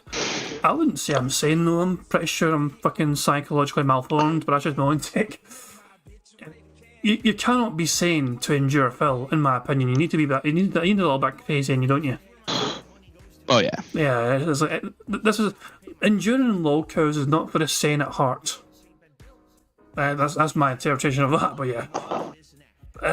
Fuck me, man, but yeah. This is tough to endure. We're doing quite well with the card, but this is a hard one to endure today from Phil. A lot of guilting. They don't have the street smarts of a daily YouTube user to understand what you would actually want to happen when you set up that stream. Now, can I give feedback? No. There's nowhere for me to give this feedback so that YouTube can take it and say, oh, let's fix that. There's nowhere to provide feedback like that. So it continues to suck, and there's nothing you can do about it until they fucking somehow wise up and decide to change it, which is just like, you know. So what I would like is your feedback. Do you like it if I set these streams up ahead of time? Do you enjoy having them up half a week early, so you know what's coming? You click on the streams you want for notify you. Is that a valid service for you? Does that have value? If it has value, I want to keep doing it. But I can only do it, excuse me, probably for about half a week ahead, and for weeks when we absolutely know what's going to happen. I'll give you an example. There's many nights when we don't know what we're going to do because we don't know how long a game is. So I don't know how many streams I need to finish off a game, so I'm not going to set up every stream ahead of time unless I'm absolutely sure we're playing that game that night. There's also nights that are kind of what if nights. What if we play a multiplayer game? What if we do this? And we don't know what we're doing yet. Since we don't know what we're doing yet. This is fluff. No one cares. I know. I wish I just fucking skip. I wish I can just fucking skip this shit, man. But you know, bingo. We need to listen. I know. Like, I get it. He needs to fill 90 minutes, but there's a reason why no one goes. This is too much. Make the bad man stop. Yeah, it is so. It is awful. It really is fucking awful. Yo, Phil. Yeah. Shut the fuck up! There we go, that's better. Also, let's just take a breather, okay? Let's just enjoy some otters. Well, yeah, that's just a lot of garbo in a second. Like, yo. I know he thinks his schedule is very important, but at the end of the day, you just put the title up and you just go like, playing this. So I think OIC has stolen all the otters from the Vancouver aquarium, because where the hell are they? Yeah. No. This water's nice though. Oh, it looks beautiful. It's a beautiful looking day in Vancouver. Let's try Monterey Bay instead. So there we go. We have otters in Monterey Bay. Yeah. Quality stuff indeed. There we fucking go. According to King DD Duke, half of the comments in Phil's community post asking for suggestions were DSP fans telling Phil to shorten the podcast or get rid of it entirely. See, this is the thing. Phil doesn't need it. Phil covers a lot of things he says in this podcast on his daily crap. The daily crap essentially summarises what Phil did that day, and then he repeats all that shit the following day in the podcast. As well. You don't need to do that. Yeah, exactly. There is so much repeated information, and it gets old very quick. Phil's assuming as well that his whole entire audience is watching what he's doing, all the videos that he uploads. So he knows he's repeating himself, and yet he's going to keep doing it for reasons. It's just so annoying, it hurts my head. Where the hell are my fucking otters from Vancouver? Damn it. I'm just saying, it's just, that fluff does not need to be there. Oh god, no. It's the fact is, no one needs to know that. Yeah, that's what I'm saying though. There is so much fluff in Phil's content, we're able to make a goddamn game of bingo out of it. You know, enough said. Indeed. Right now, I don't know how well we're all going to like Alan Wake 2. We very well may love it and want to play a ton of it, or we might play it Friday, Saturday, and be like, all right, it's all right, but I want to play it every day. You know, maybe we'll mix it up. So I don't want to set up Monday, Tuesday, and Wednesday streams for next week yet, because I'm not sure exactly what we're going to be doing Monday and Wednesday. Tuesday, I know we're doing the Halloween marathon, but I don't know what we're going to be doing Monday, Wednesday, so I don't want to set up those streams yet, you see? So that's my take on it, but I want to know what you guys think. So right now, I can tell you I got some feedback. Toasty says, I like having these set up. Revolt Evolve says, sounds like a plan. Let's see here. Fulp says, absolutely. I guess Fulp really likes it. That's good to know. So I want, again, please give me your feedback. And if you're watching this video on demand, as many people do, hundreds a day, please leave a comment and let me know what you think. Do you like the fact that I set these streams up ahead of time, or is this too much of a pain in the ass to get a big bomb in your sub feed to say that I set up 8 videos, which is really stupid, and I apologize again. I don't want that, and I can't turn that off because YouTube is dumb, okay? King B. Cruel says, I like it. Top says, doesn't matter. I really can't attend most live streams, so then for you, it really wouldn't affect you, right? It's more for people who want to set up those live streams, right? Okay. Review Gangsta USA says, I like it. All right. Cool. Please continue to give me feedback. If there's a big reason I shouldn't do it, I want to know. Because I got the suggestion a week or two ago from Overpowered Boone. I'll give him the credit. It absolutely was him who first suggested this. And I want to do what you guys find value out of. Okay, so please let me know. Cool. All right, anyway, schedule for the week, shall we? Today, Spider-Man 2 on the first stream. God. I cannot wait. We're in the midst of a major story mission. We actually finished the Miles Morales half. We're going to switch over to Peter Parker now and do the second half of the mission. Continue on. The thing is, I think we've done a lot of the open world side content in the game at this point. So I don't know how much more there will really be. We've actually explored pretty much almost the entirety of the map at this point. So I'm not sure you know, if it's just going to be a big, heavy plot dump today of all story or not. But I guess we'll find out as we play. Okay, so I'm excited. Great graphics, great gameplay, great story. You guys are engaged. I'm loving it. I think this is going to be a recipe for success. Another great Spider-Man 2 stream. Okay, later tonight on the late stream, Super Mario Brothers Wonder at 6:45 p.m. Pacific time. Yeah, I'll be honest. I love the game. I'm looking forward to it because it looks to be that we're going to have another finale of World 4 and then probably head on to World 5, which I don't even know what World 5 is. I love it. But will people Give me fucking money. That's the end of that sentence. Well, people will give me fucking money. Let's just be real here. There's no other way for him to fucking phrase that. Yes. If you don't give me money, I'm going to sit here and pout. Well, keep in mind, the game is now officially relegated to night streams because of the lack of support the game had. So he's not going to play it in a day stream anymore. It's been officially relegated to a night stream. And he's also going to... Oh, thank you, Anders Pack, for the gift of subs. So there we go, some gift of subs for people if they want them. And yeah, congratulations to Timothy Grimley, Bob Hoskins, Roachbait, Alex Meir, and Meester. They've all received gifted memberships, so fantastic stuff indeed. Oh, I guess it's going to play the animation. Hold on. Bye. Can I do... Hold on. 2 seconds, let me say. So if I disable that, it won't play anymore. And then if I re-enable it, will it play? I don't know. I'm just trying to skip the animations. I'm not sure if you can skip the animations or not because I don't want playing the same thing over and over again 5 times. No, damn it, it didn't work. Damn it. I might need to disable that kind of notification if people gift memberships. I'm just not used to it. But yeah.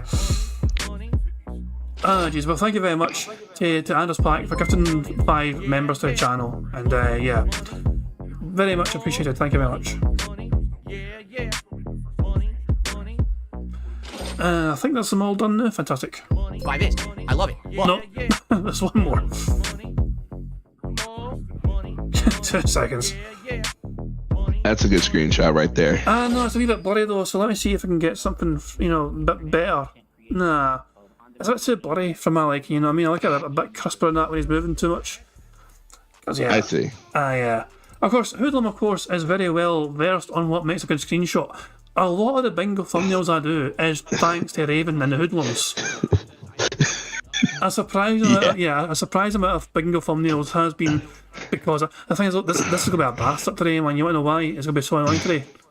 He's wearing black, and it's going to blend in with that black table in the background there. So even this one might... I cropped it a little bit so it should be okay, but him wearing black always means it's annoying to try and get a good screenshot. So that might do his intro. That's why he's wearing black. He's trying to screw over the fucking next thumbnail. DSP, you asshole. He's one step ahead for once. It's unreal. Looks to be that we're going to have another finale of World 4 and then probably head on to World 5, which I don't even know what World 5 is.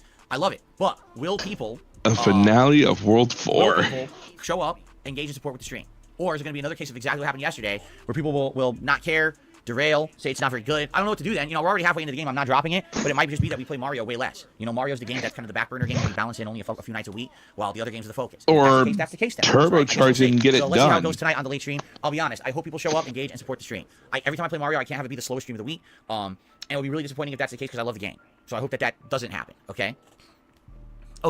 I'm off for streaming tomorrow. It's my day off for the week. It'll be a fun day, I hope. My wife and I have a lot planned at the same time. As you know, my one day off a week is insanely busy. I'm running around doing errands, doing appointments, doing everything that I possibly can do in the one day that I'm not here streaming all day. I'm calling it now. This motherfucker's getting a haircut tomorrow. I'm calling it now. He's going to dye his hair again. Yeah, it won't be him dyeing it, so it'll be somebody else dyeing it for him. Jesus, man. Oh, yeah. Shout out to Curls and Twirls. And it's going to be crammed and it's going to be hectic, but I'm hoping that we're going to have a good day together and maybe some good food. We're kind of already discussing early like what we would want to eat tomorrow and stuff like that. When I return on Friday, it's a big new release day.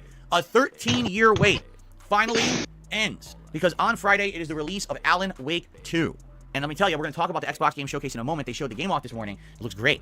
It looks actually really scary. I'm going to repeat that. It actually looks scary as hell.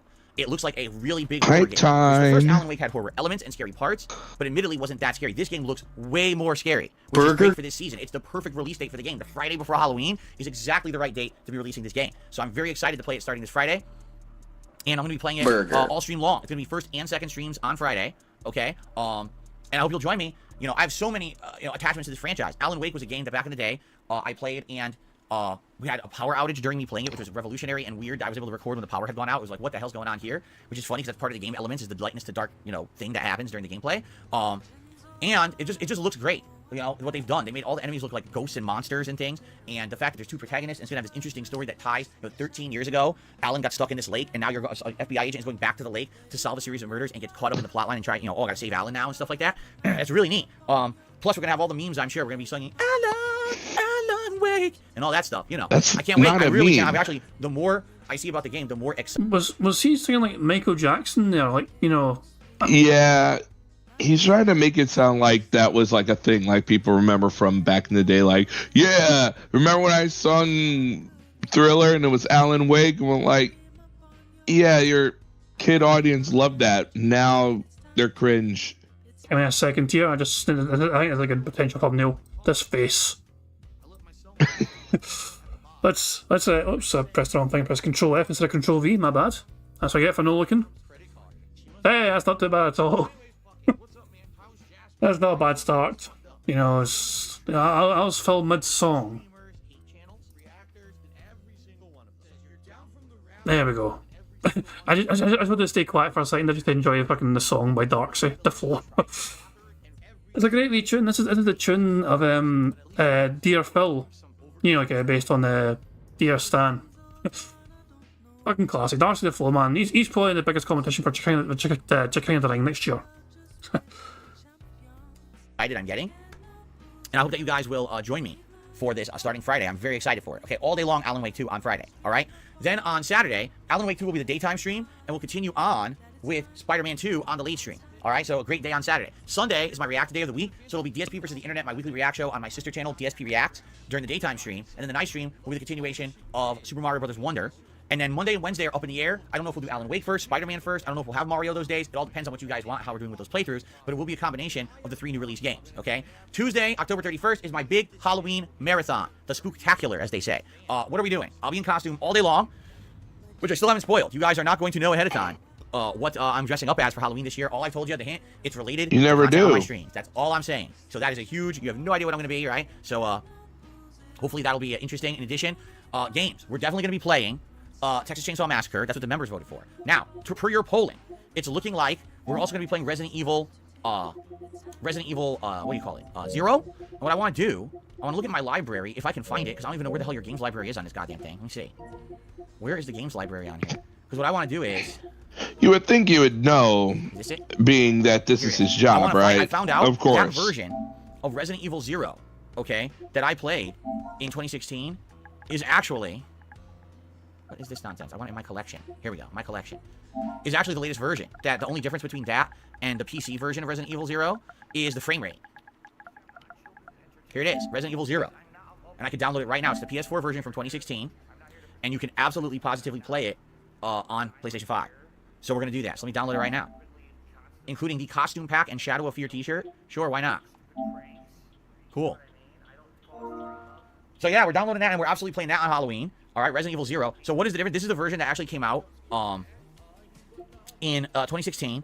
It is a upscaled version of the game for modern consoles. It was made for PS4, but of course it'll run on PS5. The only difference between this version and the PC version is that This the PC shouldn't version has be the potential here. to uncap and play at a slightly higher frame. Neither should we, and yet here we are. Like, a podcast is audio, Yeah. and this is bad audio. Like, at the end of the day, if you're listening to this like on your headphones or you're listening to this guy and he's like blung blung blung blung blung, it's like, what the hell is going on? It's not very good content usually anyway, but you know what it feels like. He thinks it's the most special, meaningful content in the world. And hopefully he'll say that. It is the very last square on the card. Meaningful, but yeah. It's... I'm having to fucking slap myself silly just to stay awake at this point. It is tough to endure. This is the sacrifices we make for fucking bingo. Fuck me, man. But hey, sometimes it's worth it. Sometimes we get a full house from it, so sometimes it is worth the torture. rate, it can run anywhere from 40 to 60 frames, but it's variable, meaning the game does not run on PC at a solid 60 frames per second. It kind of goes all over the place, and a lot of people who've actually reviewed the PC version of the game have actually said it's kind of jarring and annoying, because if it was smooth 60, it would make sense, but it's not. It kind of jumps all over, and it's very annoying. So since that's the case, why would I buy the game again on PC just for it to be annoying? I'll just play the 30 frame per second locked version on PS4 on my PS5. So Texas Chainsaw Massacre and Resident Evil 0 also pre-year polling, unless the voting really skews over the next few days, which I'm not foreseeing happening. The other game that's in third place is currently Fanta. Hold on. Want a Fanta? Don't you want it? Want a Fanta? Don't you want it? Delicious, delicious. Oh, shut the fuck up. Let me find it. I'm finding the poll right now. Here it is. Nope, that's not it. Never mind, that's not it.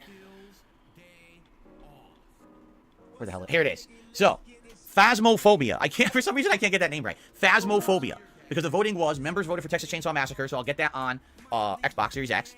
We'll have Resident Evil 0 on the PS5. And Phasmophobia will actually be my first real game played on my mini PC, which will be neat, because I haven't played anything on the mini PC since Chrono Trigger like 2 months ago. So it'll be really awesome to boot it up and play a real game on there. I don't know how it's going to run. I hope it runs well on the mini PC. But I'm definitely excited for that. It's a game that you guys have told me about for years and years, and I just don't know that much about it. This Halloween event's going to be his worst. He's doing a tier maker, and anytime their tier makers, it's just god awful. It's not just any tier maker, though, mind. It's a Derek-made tier maker. Even worse. Exactly. Really scary game. Like, cool. Don't mess with the formula, but he's gonna mess with it. He's like, "Oh, you like these tier makers?" It's like, you don't have opinions. The tier maker brings us all to tears, sadly, you know, and it's just the way it is. It's gonna be a tough Halloween. I may not even bother. I might just say fuck this shit. Nah. Bingo's a must. We still must have bingo by Tuesday. Bingo will be happening, but yeah. Bingo will happen. It won't be too spooky, but it will be too boring instead of too spooky. Because we gotta see the costume. Exactly, yeah. I mean, what do you think it's going to be? Do you have any rough ideas or rough guesses what you think it could be based on his hints? If he's another video game character, I'm gonna be shocked. He's gonna pick something safe and lame. It's something to do with what he's done this year. That's the only hint he's given us all. So it could also be someone, a costume based on Side Scrollers or Keemstar, because also he's involved in that. Or something from the React that only 4 people would go like, oh look. Or it could be another Street Fighter thing, because that's definitely the biggest thing he's done this year. From the game wise, he's been most hyped about that game. It could be a different Street Fighter character. I'm sticking with Blanca. I think he's going to dress up as Blanca. That's my take. So yeah, Blanca's my guess. If I'm right, I expect a lot of congratulations for my amazing guesswork, even though it's a sheer fluke. But yeah, I'm guessing Blanca. Sounds fun to me. Or he's going to pick something last minute like he always does. He's got it ready. He already has the costume. He got it last week, he claims. So yeah, I mean, who knows? I guess who knows? Like a really scary game. Cool. Sounds fun to me. I've never played it. I've literally not seen anything of this game at all. I'm going to keep it that way. I'm not going to watch anything regarding this game. I'm just going to make it be completely 100% honest reaction to it, seeing it the first time, and go from there. Now, the runner-up game is Cry of Fear. Now, I haven't played it, and it's a free game also on Steam. So likely what I'll do, I will download Cry of Fear as a backup, just in case something goes wrong. If anything, I think Texas Chainsaw Massacre is going to work, and Resident Evil 0 is going to work. But what if Phasmophobia, for some reason, runs like shit on my mini PC, and then it's like, oh shit. Well, Cry of Fear is like a 10-year-old game. It should run fine, I think. So I guess we'll see. But those are the games I'll be playing during the Halloween marathon. In addition, I'll be drinking. I have a few kinds. I still have the whiskey from many months ago. I still have that whiskey that we could drink. I still have some coconut rum from 2 months ago that I can drink. I actually have Kahlua from Christmas last year that I never drank, so I still have that. And I may or may not have something else depending on. I might go to the liquor store tomorrow actually and see if I get something else. So I'll have various kinds of liquor. That's why it's gonna be the worst. He's gonna be drinking. Depending on, if you guys want to see me drink, and maybe we can get some levels of support and stuff like that, right? So we'll see. But I'll be boozing it up, and in addition to all of that, there will be food. I'll order some food from a restaurant for delivery, and we will have a new episode of Feasting with Phil. Feasting with Phil, where I eat a whole meal, and I kind of review the meal as we eat together, and we have a good conversation while I feast, all right? So I'm excited. I think Tuesday's going to be a great marathon. We haven't done a marathon in over 2 months, so it'll be great to have a marathon again on the streams. And, not going to lie, sure would be great on Tuesday. If you like my content, you've enjoyed my coverage these past few months over the summer into the fall, if you could support the stream, that would be great. It would be great. Another segment. Another segment. Jesus Christ, man. Beggar's got a bag. How many times has he mentioned like some money on his stream so far? Is that ridiculous? But we've not even had a proper official bigman yet, and he sneaks in all these fucking little sub bigments in there. I'm losing count, I really am. Thank you to Kel Denson for the super chat, by the way, who says, what if Derek gives him a tier, make a list of under... Never mind. Yeah, oh, Jesus, man. Of course, Derek is a creepy bastard. But if people don't know why Derek's a creepy bastard, don't ask. You don't want to know why Derek is a creepy bastard. One of Phil's biggest fans is a creepy little bastard. Just take our trust us, you don't want to go down the rabbit hole. But yeah, let's just say Derek really likes them young. That's probably the safest way of phrasing that. Also, he's going trick-or-treating as a 20-year-old, tells you everything you need to know. 22-year-old. Yeah, so hide your kids and just hide your kids, yeah. Yeah. Phil, you're boring us all, please just talk about something more interesting, Phil. Please, I'm begging you. Tuesday. If you like my content, you've enjoyed my coverage these past few months over the summer into the fall, if you could support the stream, that would be great. You know, it would be great to have a big month-end push for things like members and stuff like that. We've lost over 200 members this month, which sucks, and we keep gaining and losing again. Like, take a look at members today. That's not an error.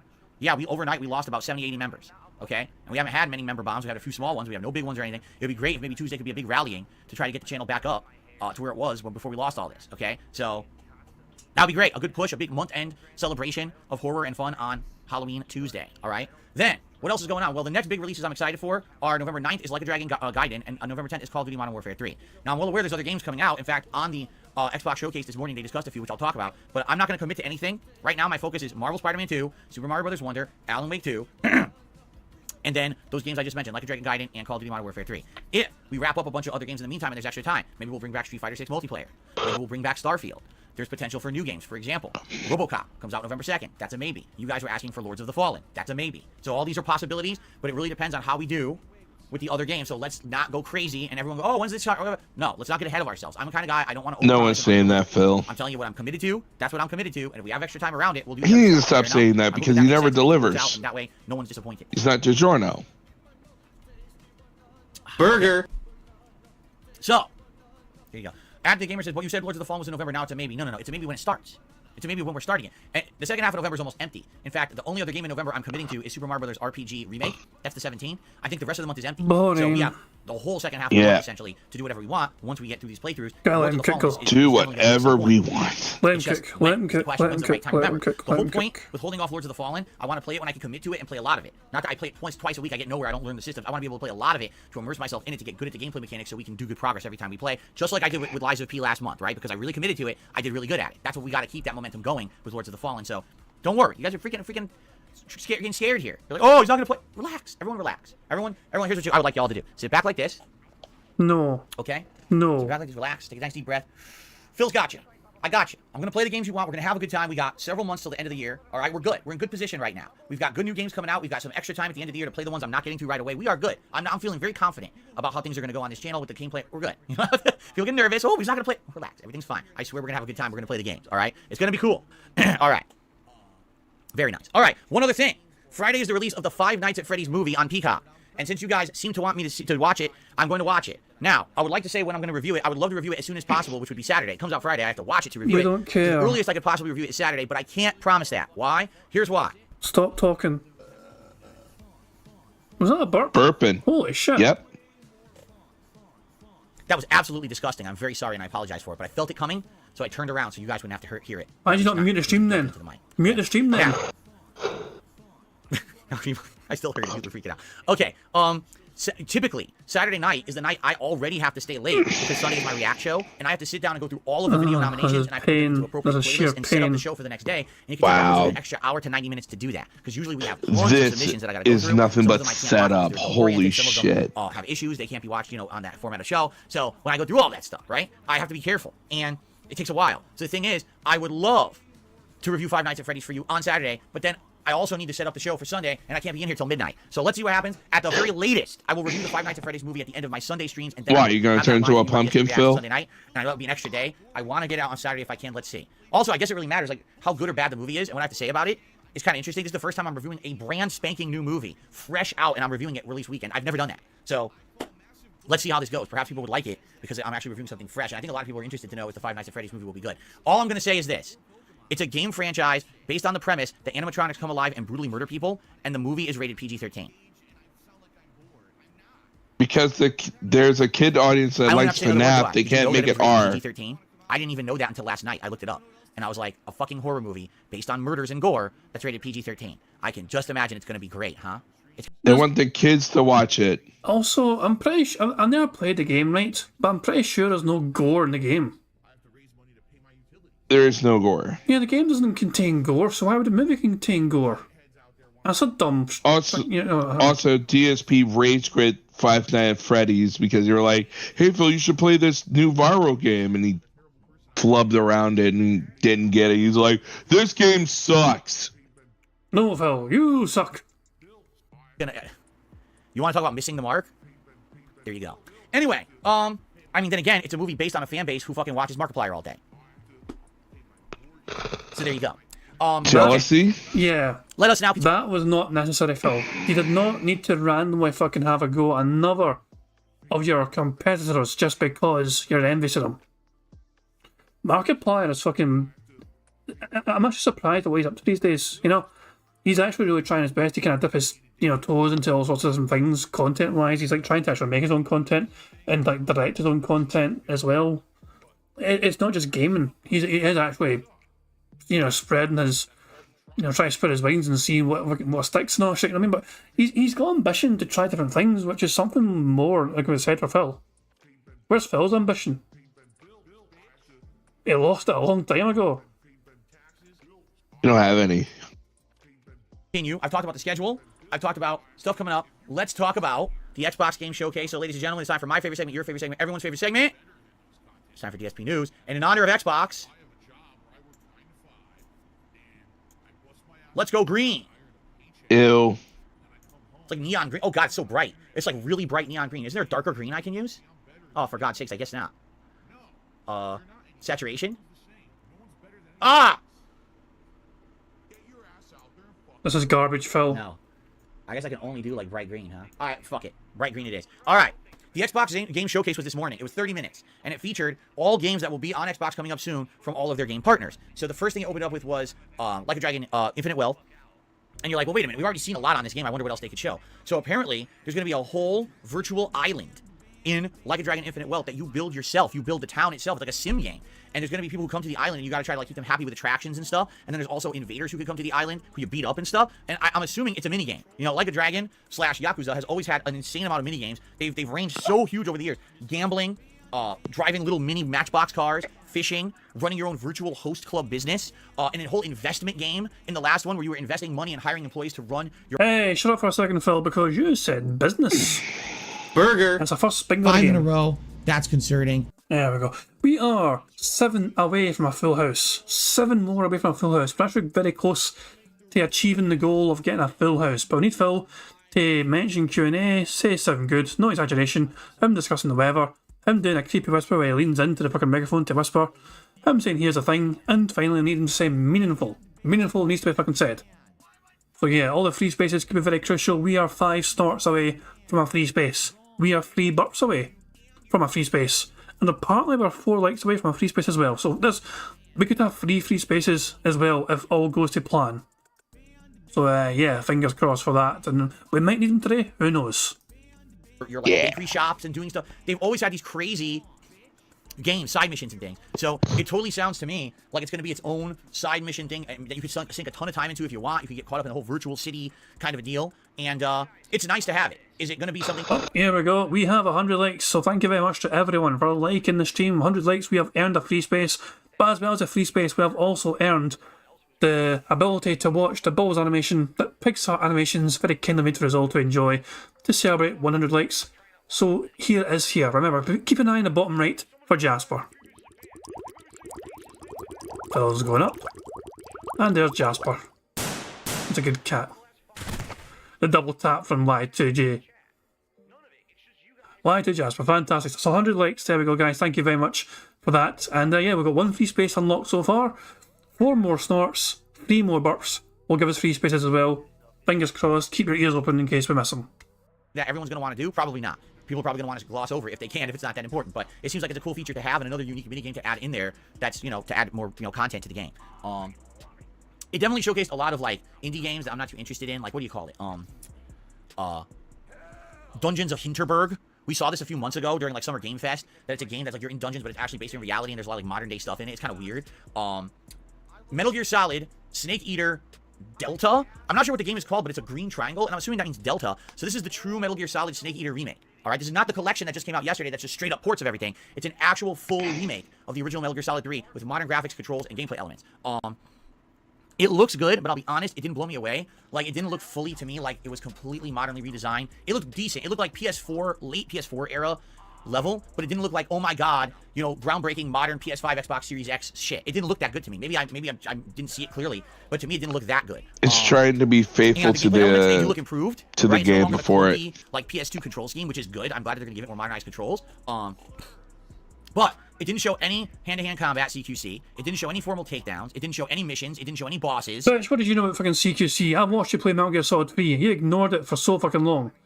You accidentally performed it once, like 3/4 away for the game. His first CQC takedown. The fucking gave him an achievement for it. And it was like so long into the game. And it finally gave him a fucking achievement for it. And it's like, you took this long to finally do a CQC move. It's like, what the hell, man? It's a basic control of the fucking game. One of the basic things you can fucking do in the game, and Phil never bothered to learn it until... And in fact, he never learned it at all in general. He just didn't know how to do it. Didn't bother to learn. Not at all. And he's bitching and whining and moaning about CQC in the fucking game. It didn't show any hand-to-hand combat CQC. It didn't show any formal takedowns. It didn't show any missions. It didn't show any bosses. It was very brief, very basic, and it gave absolutely no release date. So it's like, if you want to call it a teaser, like that's the teasingest teaser you could possibly see for this game. Even though people are super hyped for it, it gave like zero information. So it was like, oh my god. You definitely, again, people are, what are the controls going to be like? Is it going to be redesigned missions? How's it going to be? Zero clear information. So, don't really know yet.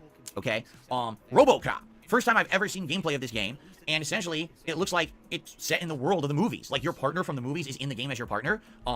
And you're fighting, what's it name? EDIE or something? I forget what it's called. The freaking robot or whatever it is. That's in it. And you fight that thing. But I'll be honest, the gameplay looks clunky. Like the gameplay looks like an old school FPS from the 1990s. Now, I'm not saying that's bad. I'm just saying, I don't know how that's going to really be a full game. I could see like playing this in half-hour increments, but if you're playing this for hours on end and it's the same gameplay over and over, I think it's going to get boring. It doesn't look that exciting to me. Maybe if you're a huge fan of the RoboCop movies, but outside of that, I don't really get the appeal. But maybe I'm wrong. But from what I saw, I wasn't really like too impressed from what it showed. Comes out November 2nd. That's what I was saying. With the games that are coming out, perhaps this is one that we could squeeze in. I guess it depends on how long it is and how expensive it is. But I'm on the fence about it. I don't know if this is one that I would really want to play or not. I'm not sure. Okay, undecided, I guess we should say. The landscapers are here today. I completely forgot about that. 100%. I forgot about the landscapers being here today, and then I just heard the motor. Great job, Grandpa. Oh yeah. The good news is it's cool today. So even if I close the window, it shouldn't be too hot or something. Oh my god, you can hear the blower. It's cool. It's autumn now, so I shouldn't be sweating it out. And we can also hear the lawnmowers. Oh, you're not talking about Phil there for a second being the blower. My bad. Burger. 5 in a row. Lawnmower, That's blower, concerning. they all blow and cut. Exactly. And of course, that counts as weather talk. You know, he's fucking talking about the weather today, you know what I mean? So that counts as weather talk. We are 6 away from a full... Technically, we're 5 away from a full house. Because we have a free space. So because of the free space, we'll only need 5 of these 6 things left to happen to get a full house. Oh, before you start that... Oh. On you. He just... When you're going to do a overcap like this, you just go like... The games that you like, yeah, I really like what they showed of Alan Wake. That looks really cool. Comes out in a few days. Gonna play it for you. That RoboCop game, I'm not really interested in it, but if you guys are, you know, that looks cool. Old school shoot 'em up. And it's just like, that's... He like has to subscribe to everything. Just say what's on the screen, or what you're interested in. You don't have to go through the whole thing. It's he is too focused on being negative, I think. I feel. Like he doesn't have to fucking cover every facet of it. I've heard good things about RoboCop game. Apparently a RoboCop game was quite fun to play for a demo. But Phil is very dismissive of it for some reason because it went viral. Apparently it was a popular demo to fucking play, and Phil doesn't trust it because it was popular. I think it's all the viral content creators are playing it, so it can't be good then if they're playing it. He is judging the game without even playing it, which is something he hates others doing. He always cries and whines and moans about other people judging things before even playing the game themselves. And yet, this game seems to be quite fun, from what I've heard. I could have sworn he fucking liked Robocop. I could have sworn he actually liked those fucking movies. So, yeah, I don't know. Surely Phil would fucking like it then himself. I think everything just equates to how much money is this going to equate to? Because a lot of these games now are going like triple A, like they have to be surefire hits. Yeah, it's sad, but it's fucking true. Yeah, for sure. Shouldn't be too hot or stuffy in here because it's cool. It's autumn now, so I shouldn't be sweating it out because the landscapers are here today. I completely forgot it was Wednesday. Anyway, what else? They showed one or two other games. I'm trying to think if there's anything notable besides Alan Wake 2, which was the finale. Nothing really comes to mind. It was very short. It was only a 30-minute presentation, and they crammed in a lot of games in that 30 minutes, so a lot of them didn't get a lot of screen time. It was just like a quick trailer or a quick explanation. You were done, right? All right. Alan Wake 2, all right, looks really good. The graphics are very spooky, and right off the bat, they show you're fighting ghosts and demons. It's not like very Alan Wake 1, spooky. everyone was just a human that had a shadow over them. You had to use a flashlight to remove the shadow, and then you would shoot them and they would die. Or, oh, it's like a crane or a freaking caterpillar, right? You know, it's a bulldozer that's possessed. You have to stop it. No, this game has straight up demons and ghosts. Okay, straight up. I was like, whoa, it's scary. Like the first, it shows this demon woman who like has like arms up here and down there, and she's like coming at you and shit. And I was like, wow, that looks pretty scary to me. And I'm pretty excited for it now because it looks like it's straight up horror. While Alan Wake 1 was kind of thriller and mystery, this is straight up horror game. Okay, I will say the protagonist, one of the protagonists, I don't know the woman's name. She's a new character. It has to be introduced to the game, obviously. She's like explaining, oh no, she's coming at us and we have to hit her with light. I'm safe when I'm standing in the light, but if we hit her with light, then we can hurt her. And I was like, so basically she's explaining the gameplay mechanics through her dialogue. And I'm like, I hope this is like an early game scene. This is pointless, Phil. The whole game explains every gameplay element during the combat. But I think they're doing it on purpose in this particular scene to explain the combat mechanics. So maybe this is an earlier fight in the game. But it absolutely looks like it's scary. And I'm happy about that. I want it to be scary for Halloween. I think this would be the perfect playthrough for us to play over the weekend, right before the Halloween event. I think it's going to be really cool. So, looking good. I mean, we haven't played Alan Wake in 13 freaking years. And I can't wait to continue the story. Hilariously, I almost guarantee you this one will have another cliffhanger ending. How much you want to bet it will still be unresolved and have a cliffhanger ending at the end of this one? I get the feeling they're going to do that. But it looks great. And I can't wait for it starting this Friday. Now, there are a couple other things people are mentioning. There's a game called The Finals. It kind of looks like a team-based Apex Legends style shooter. It looks awful. I guarantee you it'll be a game that every first-person shooter content creator who plays Call of Duty and those, you know, the Dr. Disrespects and people in the fucking FaZe clans and shit, they'll all play it because they're all going to get sponsored to play it. So they'll all play it for a few weeks and then drop it like a hot fucking rock after that because no one's going to play it unless they get paid for it. It just looks like the same generic shit you played a million times. What else? There was one other game, too. What was it called? Someone had mentioned it. Shit. Well, that sounds like a great game. The shit game. We have a free space thanks to Snorts. We have had 20 Snorts. So that's 2 free spaces unlocked, which means we only need 4 more things to happen from the 6 that's left. And we're 3 more burps away as well from a 3rd free space. So we are fucking on fire with the free spaces today. We really are. Shit, there was one other game I wanted to talk about. And someone had mentioned it. Oh, yeah. So there's this game. The game, we had seen it at Summer Game Fest, and at first it just looked like there's an abandoned oil rig, and you're a first-person explorer, and you show up to try to find out what happened. Where is everyone? Why is the oil rig abandoned? Okay? I forget what it's called, but I just like Shadow of the Rig or something like that. I don't know, but they show more gameplay, and there's monsters. Like, you can hear screams of, like, monsters on the rig. So it actually is a first-person horror game with a monster element. Now, I don't know how much they'll be in the game. Is it more psychological horror? Are there straight-up monsters after you have to fight and stuff? It's a walking Still sim. in the water, still wakes the deep. Still wakes the deep. Looks interesting, doesn't it? I think it actually looks pretty good. I'm fascinated by this game. You know, I like horror, and so this game is interesting to me. Did it have a release date? Because I missed that. I didn't see if it had a release date or not. But it looks pretty good. If it's Game Pass, I think I will absolutely. Man, the landscapers are ruining but it's got an interesting premise. You're the sole investigator of an abandoned oil rig. You're trying to find out what happened there, and apparently there's monsters or something. No release date? Nah. It's an improvement. So I'm excited. I hope we get more information about it, and we find out when it comes out. But oh, it yeah. sounds good and looks good. Actually looks pretty scary. Okay? So that's really it. You know, there's some other indie-style games. Spirit of the North 2. Like I said, Dungeons of the Hinterland or whatever. Who knows, right? But it was a decent presentation for half an hour, just nothing great. It was all stuff we already knew about. There was no, like, groundbreaking announcements or anything. But if anything, the best thing about it was definitely Alan Wake 2 looks great. Of course, we're playing it Friday, but it looks absolutely stellar and looks very scary. So I'm very excited for Friday. I hope you guys will join me for that, okay? All right, woohoo. That is DSP news in a nutshell. Pretty quick today, right? Nothing too major there. Excuse me. All right, so By the way, I'm waiting for someone has done a super chat. And I'm waiting for it to pop up, and it still hasn't popped up in my feed. So I don't know what's going on with that. Looks like maybe got some delay here with my feed today. In fact, hold on a second. Because yesterday, the animations weren't working. I had to totally refresh. It looked like they had recoded the whole site. No, it's working. Seems to be working. Boring. All right, I don't know. It was just a delay in the feed today. I will shout that out later. Boring. Anyway, so that's what I got to talk about today. Now, before we hit shout outs and Q&A, I will say this. Q&A. You guys have been great this week. Thank you for your support this week. It's been great. Today, 2 focuses. Shut up for a second, Phil, before you start fucking begging again. Burger. There we go. 5 in a row. That's concerning. Q&A's been ticked off. We only need 3 more things to happen. We have 5 left, but we have 2 free spaces, so we only need 3 more things to happen. Phil's about to get into his segment, and then he's going to read off his contributions. Fingers crossed we can get a couple more things ticked off.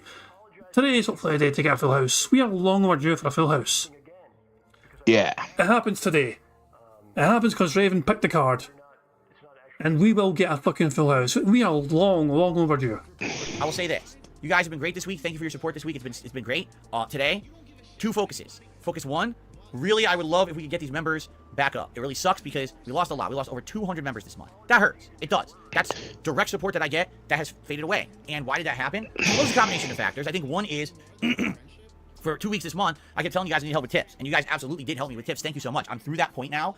I got paid by YouTube, which is great. So now any support is greatly appreciated. One great way to support this channel would be gifted memberships to try to get us back up to where we were. That would be great, okay? The other thing is every stream I am attempting to hit the tier 1 tips goal. I haven't done that this week, but there's been some really good streams this week too. So today, if you like the content and you want... What do you mean you haven't done that this week, Phil? I haven't hit a tier 1 tips goal. You hit it last night playing fucking Spider-Man. Your most recent stream, you hit a tier 1 tips goal. The stream before that, for the day stream for Spider-Man 2, you also hit the fucking tier 1 tips goal. In fact, every day you have managed to hit a tier 1 tips goal. The only day where you failed to hit the fucking tier 1 tips goal was Starfield back on September the 6th. We had $40 in the day stream and $20 in, and that was a fucking code black situation right fucking there. He fucking freaked the fuck out. We had a whole day where he fucking didn't get a tier 1 goal. Indeed. Why is he lying to his audience for fucking not hitting a tier 1 tips goal all week? Because he thinks they're dumb and have like goldfish memory and go like, all right, you guys, you didn't tip me enough, give me money. It's so ridiculous that he's trying to get away with pretending he's not hit a tier 1 tips goal. I need to hear that one more time. I'm reminded. Support this channel would be gifted memberships to try to get us back up to where we were. That would be great, okay? The other thing is every stream I am attempting to hit the tier 1 tips goal. I haven't done that this week, but there's been some really good streams this week too. So today, if you like the content and you want to support it, I would suggest gifted memberships or a tip. Either way would be a great way to help the channel, or maybe both. No, I'm not asking for both. Whatever you want to do would be nice, okay? So thank you for that. So, speaking of which, yeah, I'm not sure what happened here. For some reason, this person's super chat didn't appear in my feed, so I'm just going to do a manual shout out to Attila. Attila says, can't wait for your marathon. I hope you're doing well. Thank you to Attila. I appreciate that very much. And, indeed, I'm doing pretty good. I'm excited for today. All new release content yet again. This is my favorite streaming time of the year and gaming time of the year because the weather is cool. The vibes are spooky. We're having a good time together, right? I'm having a good time with everything, so thank you for being here. Thanks for the super chat. Also, Comet Frenzy. We have the membership for a month. It's happy holidays to you and your family. Well, thank you so much. A little early, I feel, to be saying happy holidays. I think when people say that, they insinuate, Christmas season or whatever. But I do appreciate that. That's a nice sentiment. And before you know it, we'll be into November, December, and everyone will be shopping for Christmas and going crazy singing jingle bells and shit like that. So, there you go. See here? Okay. Get this working. Oop. Is it working? Okay, it's working. All right, that's all we've got for now. If anything else comes in during today's podcast, I'll shout it out. Thank you in advance, anyone, for your support. What I will do now is I will open up the chat to Q&A. If you want to ask me a question, tag me in the chat, please. And we'll go from there. Man, I smell grass. I guess they're cutting grass. That's what that is. I think I'm going to close the window for now. Hold on. And away it goes. Yell at the fucking landscapers. Yeah, they can't hear him over the noise. That totally helped, Phil. Close it for now. But I'll probably open it up again in like half an hour when they're done, chopping up the lawn out there. So, wow. Let's see here. Jade says, can we watch Rob Gavigan on Tuesday? Well, we've actually been watching Rob Gavigan. The last few weeks, Rob Gavigan videos have been submitted, and we've watched, I believe, 2 of them during the DSP versus the Internet show every Sunday. Likely, no, we're not going to do a Rob Gavigan segment during the Halloween event because we have 3 games to get through, plus a tier maker. We're going to be doing a tier maker ranking Halloween horror franchises, plus food. I think we're going to have more than enough to fill up the entire marathon. So, You think they're going to put the tier maker at the front or the back? How much does YouTube pay me? That is a heavily loaded subjective question. Oh my god, what a question. How much does YouTube pay me? And I bet you won't answer it properly. I bet you won't. Of course. In terms of a tier maker thing, I think he will start off with that. I think last time that tier maker, he started off with it. Because sometimes you never can tell how long they'll go sometimes, so he starts off with them sometimes, I think. Yeah, that's the biggest staller to not play games. Yeah. So go on, Phil. Are you going to be honest and transparent with your audience about this question? How much does YouTube pay me? That is a heavily loaded subjective question because it depends on many factors. Views, ad revenue, course. how many members I get in a month, how many super chats and super stickers and super thanks I get in a month. So what is stopping Phil from just telling his audience, okay, well, so far this month I'm going to make such and such amount. Last month I made this amount. The previous month so Phil is not beholden to some sort of contract with Machinima anymore. That's not a thing. No, So he can, but still not a thing you should do. Is it not a thing you should do? I mean, why though? I mean, it's not like you're breaking terms of. I mean, are you not allowed? Does YouTube try and imply you shouldn't share your earnings? Yeah, it's an old rule back. Like you're not supposed to like say I make this, and you know it causes a rift in the community. They're like, ooh, this person makes this, and this person makes that. Nah. I guess, you know, if it's an old classical rule, I always thought it was tied with partnerships. In case people, you know, and that kind of thing. But that's a thing that I can pass though. It's a very old school mentality. Like the other partner channels just go like, don't tell people you're making this, don't tell people you're making that.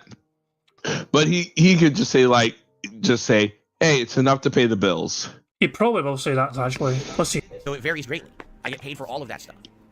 Oh, he didn't even answer it. He didn't say enough to pay the bills. It just says it depends on ad revenue. What was his answer? What's the answer? Because it depends on many factors.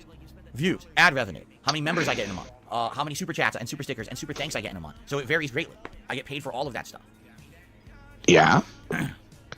Is it shocking? Alan Wake came out 13 years ago. No, that's what happens. Time passes and things change. And you know, Alan Wake was a game that was great in 2010. There was a standalone expansion called American Nightmare at one point, and then Remedy went on to make other games. Remember, they made Quantum Break, they made Control. Siege I think they mode. made one more in there too. Did they not? I think they made 3 games over the last decade, and now they're back full circle. And I'm happy because I've been waiting for them to continue this plot for a long time. But no, it's not shocking. I don't know why it would be shocking. Juan, yes, 9 days to your birthday. I'm happy to hear this. I hope you have a good birthday. We'll also be counting down once your birthday passes for next birthday. But we have 364 days to your next birthday because you've been saying this every day. He's getting annoyed. Looking forward to your coverage of Alan Wake 2. Perfect timing for 15th anniversary. I'll be a little late. True. Very true. Jex Gaming says, reminder, early access to Modern Warfare 3 campaign is live next week on the 2nd. Some of the viewers do want to see you play it. Well, we'll see. I don't know. As you know, I don't usually buy these games super early. Like, I'm getting Alan Wake 2 later today to play it on Friday. I usually don't drop a lot of money early because there's really no benefit. If people really want to see me play the campaign of Modern Warfare 3 early, maybe I'll consider getting it the first week of November, but I'll be honest, like I told you guys, I'm not... You didn't buy Modern Warfare yet? I'm more focused on the multiplayer and the Warzone, Battle Royale. I don't really care about the story. I don't think anyone does. Like, the Modern Warfare 1 story was good, and then 2 was like, meh. 3, I don't really give a shit about at all. Like, I just don't care. So if you guys really want me to do it, I'll do it, but I'm not really excited for it, Okay. I received a $2 tip, our first tip of the day, from Gabriel. I thought Alan Wake 1 gameplay was cheesy and monotonous. I only recently played the remake, so it was outdated compared to the modern experiences. I'll have to check out your stream on Friday to see if it's a buy or not. You're exactly right. When I played Alan Wake 1 in 2010, all right, the reason that it really resonated was the story and Gabriel. Your name is Gabriel? No, your name is Gabriel and I spelled it wrong. Sorry about that. Gabriel. That's actually... When I played it in 2010, what stood out was the atmosphere, the plot, the writing, and the soundtrack. Okay, and the light to dark aspect of how, everything's invincible till you shine a flashlight on it and then you can shoot it or whatever. That's really where it shined, and that's where the game excelled, all right? Sadly, I'll agree with you. When you got about halfway to 2/3 through the game, the entire gameplay aspect became monotonous. The entire game is just, there's a bunch of generic enemies coming at you, shine a light on them, shoot them, or hit them with a flare, wash, rinse, repeat. There's nothing really to it, except you're going through different locations, the plot is advancing, some people are dying, and you're wondering what the supernatural element is. There's a big showdown at the end of the game. But absolutely, I agree with you that it does become monotonous and grinding near the end of the game. I remember my original run, I just wanted it to end. I was like, when is this going to end? Because it's just taking too long. I totally remember that, all right? So wow. It's good, but definitely falls apart near the end. Now, in regards to Alan Wake 2, it looks like they've completely redesigned the game, which is good, because I think the part that was lacking was the repetitive gameplay. If you're fighting unique challenges like ghosts and monsters, and there's horror and gore and different kinds of elements to it this time around, I think it's going to be a better experience than the first game. Plus 2 protagonists to switch between, it's going to be good variety as well, all right? So I guess we'll see as we play it starting Friday. But I'm hoping that in 13 years, they've done some new stuff, and it's not just going to be more of the same, because if it's more of the same, it'll become monotonous by the end and kind of bored again, right? Revolt Evolves, they better have the lime in the coconut song. In Alan Wake 2. You put the lime in the coconut and get it all up. You put the lime in the coconut and call me Probably in the not. morning. And then it gets claimed and everyone loses their rad revenue. Yum Yum says, I know you've never seen a ghost. Would you want to be haunted by one? No. That's the stupidest thing I've ever heard. Gabriel said the ending where you had to cross that bridge, everything was animating and beyond tedious and annoying. Oh, I agree. 100%. Dr. Kinnison says, I'm coming to visit the Seattle suburbs in a few weeks. I hope it's a good trip. I don't know what to tell you. Maybe, what do you have planned? What are you planning to do out here? You know, it really depends on what you're going to do. You know, there's stuff to do. The reason I like living in the suburbs of Seattle is because everything is at a finger's reach. You know what I'm saying? Like, I can drive 20 minutes and pretty much do anything I want. I can go shopping. I can go to a restaurant. I could go to a farmer's market. I could, you know, you could go out to a farmland, or you could go to the city. There's all this stuff to do within a very small radius. So, it really depends on what you're looking to do. There's a lot to do, especially out in the fall out here. There's a lot to do. So, I don't have a Game of the Year pick so far. I pick at the end of the year. No, I would never try a Ouija board on stream. I'm not stupid. Izzy Jones said my friend Dale was going to get Alan Wake 2, but he's scared. Well, tell him to wear adult diapers when he plays it. That way, if he unloads, he's fine. Right? Or play it while he's on the toilet. I received a $4 tip from Big Scary Gaming. Phil, I went out today to the hardware store. I picked up spooky Halloween decorations. I got a skeleton that screams when you walk by it. Hopefully the trick-or-treaters will be scared. And I'm also counting down the days towards Mario RPG. It's my favorite game of all time. How does it fare to other SNES RPGs to you? I feel like I Mario hate when he RPG does really this. combine kind of platforming elements and time button presses. You mean the kind of Jim Carrey fast talking impersonation thing? I hate it so much. Yeah, it's quite obnoxious, you know. It's just disrespectful, and you're just disrespectful. Let's just let him cook. With the turn-based combat of other games like Final Fantasy, and I really like the atmosphere because of combining two different kind of genres together into one was really neat. Also, it was one of the few times that I actually saw a different kind of IP used in a different style and genre of game at that time. That it was really everyone stayed in their lane. So fighting games were fighting games, and platformers were platformers. But see a turn-based RPG with the kind of platformer characters, and it was really unique. And also the fact that it was a unique plot, and you had characters like Bowser, who was actually a good character rather than a bad character, which he always had been in the platformers, but instead he was a party member in this game, was really unique as well. And I really like the fact that it was a unique plot that stood alone. And you know they never made a sequel, so maybe this will be cool to see it be revived, and maybe one day they'll make a sequel because I think it's worthy of it. Okay, thank you for the tip.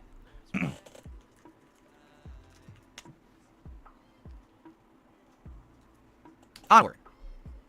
No, that's not a bit, and it wasn't scripted. I just did it on the fly. What's wrong? I can't answer a question on the fly? How could it have been scripted? I just got the tip and responded to it immediately live. How could I have scripted that answer? Any time frame for going back to Street Fighter 6 multiplayer? No. This next week, it's not going to happen. Perhaps the week after. But this next week, we are booked with Alan Wake 3, Spider-Man, Mario, and the Halloween Marathon. That's more than enough for the whole week. Maybe the week after, we'll consider going back to Street Fighter. Fair enough? I think having like a 2-week hiatus is a good idea. It breaks it up and it builds anticipation again, rather than every week be playing it multiple times, people getting tired of it. Right?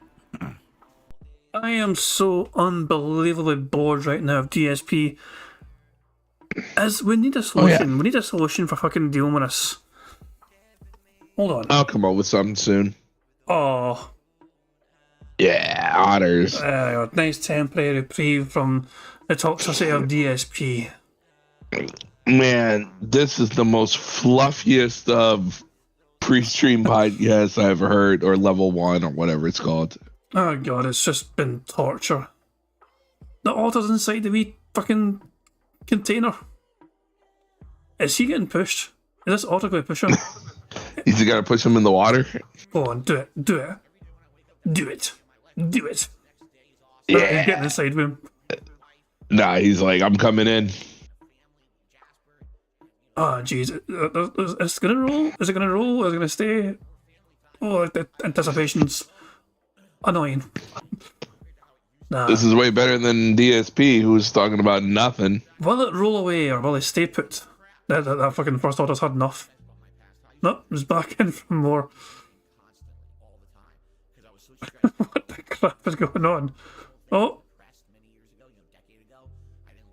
Yeah, that order had enough of that shit. Okay, stuff. What about back here? I guess they're fucking. There's like usually like 5 or 6 otters in the Vancouver one, but I guess they're all chilling at a different part of the pool. There is actually 2 different cameras at the Vancouver thing, actually.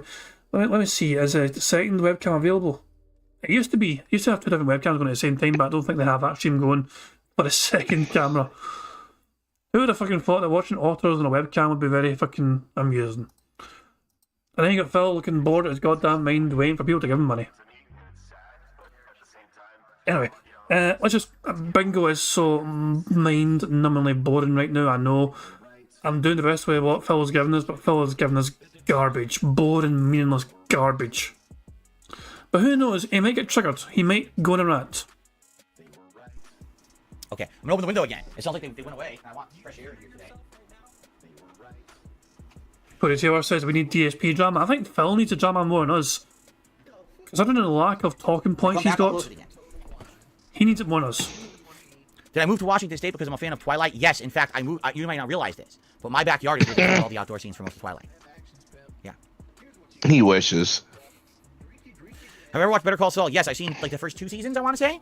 I was watching a lot of it, and then I think I caught up like season 2 or 3, and then I stopped watching it, so I never saw the ending. But I did like the show a lot. Would I consider reviewing Oppenheimer when it comes to streaming? Maybe. It's a maybe. If you guys are interested, perhaps. Am I worried about a bedbug infestation bubbling overseas? Why in the holy hell would I be afraid of a bedbug infestation overseas? How does that affect me? Right? What are you talking about? Why on earth would that affect me? But I think Alan Wake, Control, and Quantum Leap are in the same universe. Alan Wake and Control are. It's confirmed. They crossed over. They actually had a crossover plotline. Why do you think Quantum Leap would be in that universe? That I don't understand. I've never been yard sale hunting. It travels via plane like COVID did. Bedbugs do? Okay. Still, how would this affect me? How would I get bedbugs? Exactly. I'm just wondering. Who's going to come over my house? Right? You're a huge bed bug. Sleep in my bed. Right? No one's coming into my house. Like, I'm not afraid of this. Oh my god. I've never seen the Great British Baking Show, but we've watched it on DSP versus the Internet. We've watched clips of it, and it seems pretty ridiculous, but I've never seen it. He didn't call it the right title. The Great British Bake Off. I've never seen the Great British Baking Show. Fuck off, you fucking rube. Doesn't even know nothing. Doesn't even know the proper title of the fucking show that went and got world famous. Oh god. He watches all of them.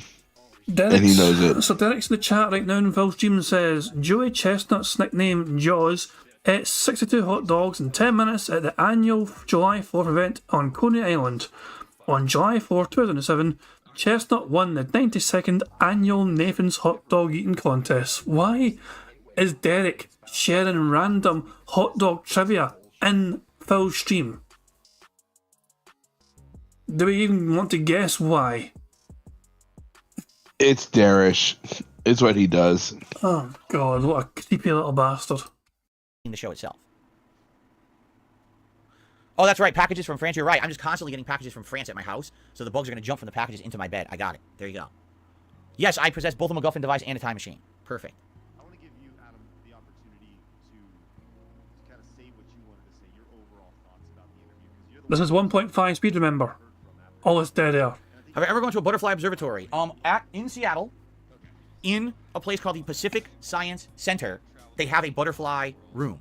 And you go in, and there's tons of different kinds of butterflies in the room, and they all fly around you, and they can land on you, and it's pretty neat. So I have done that before once, when I went to the Pacific Science Center many, many years ago.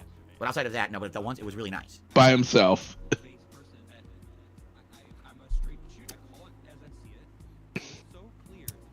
Tom Asta asks, why do I overpronounce the letter T? Well, I overpronounce the letter T because... Oh, hold on a second. Nairbrew is saying that it's actually called the Great American Baking Show in the US because I didn't realise it was trademarked, the title. I mean, it's a BBC show, and you have BBC on the air as well. Oh, well, hold on, it's no longer a BBC show. It moved over from BBC to Channel 4 the UK. So I guess I wouldn't carry over technically. So I imagine it used to be called the Great British Bake Off before the BBC lost the rights to it. So yeah, so crazy. There we go. So that's why I had to rebrand it in America then, I guess, because they no longer had the rights to call it that because it was no longer a BBC show. There you go. Now, Phil's about to explain the T's, but of course, I mean, we can't have that fucking segment going on without fucking playing this.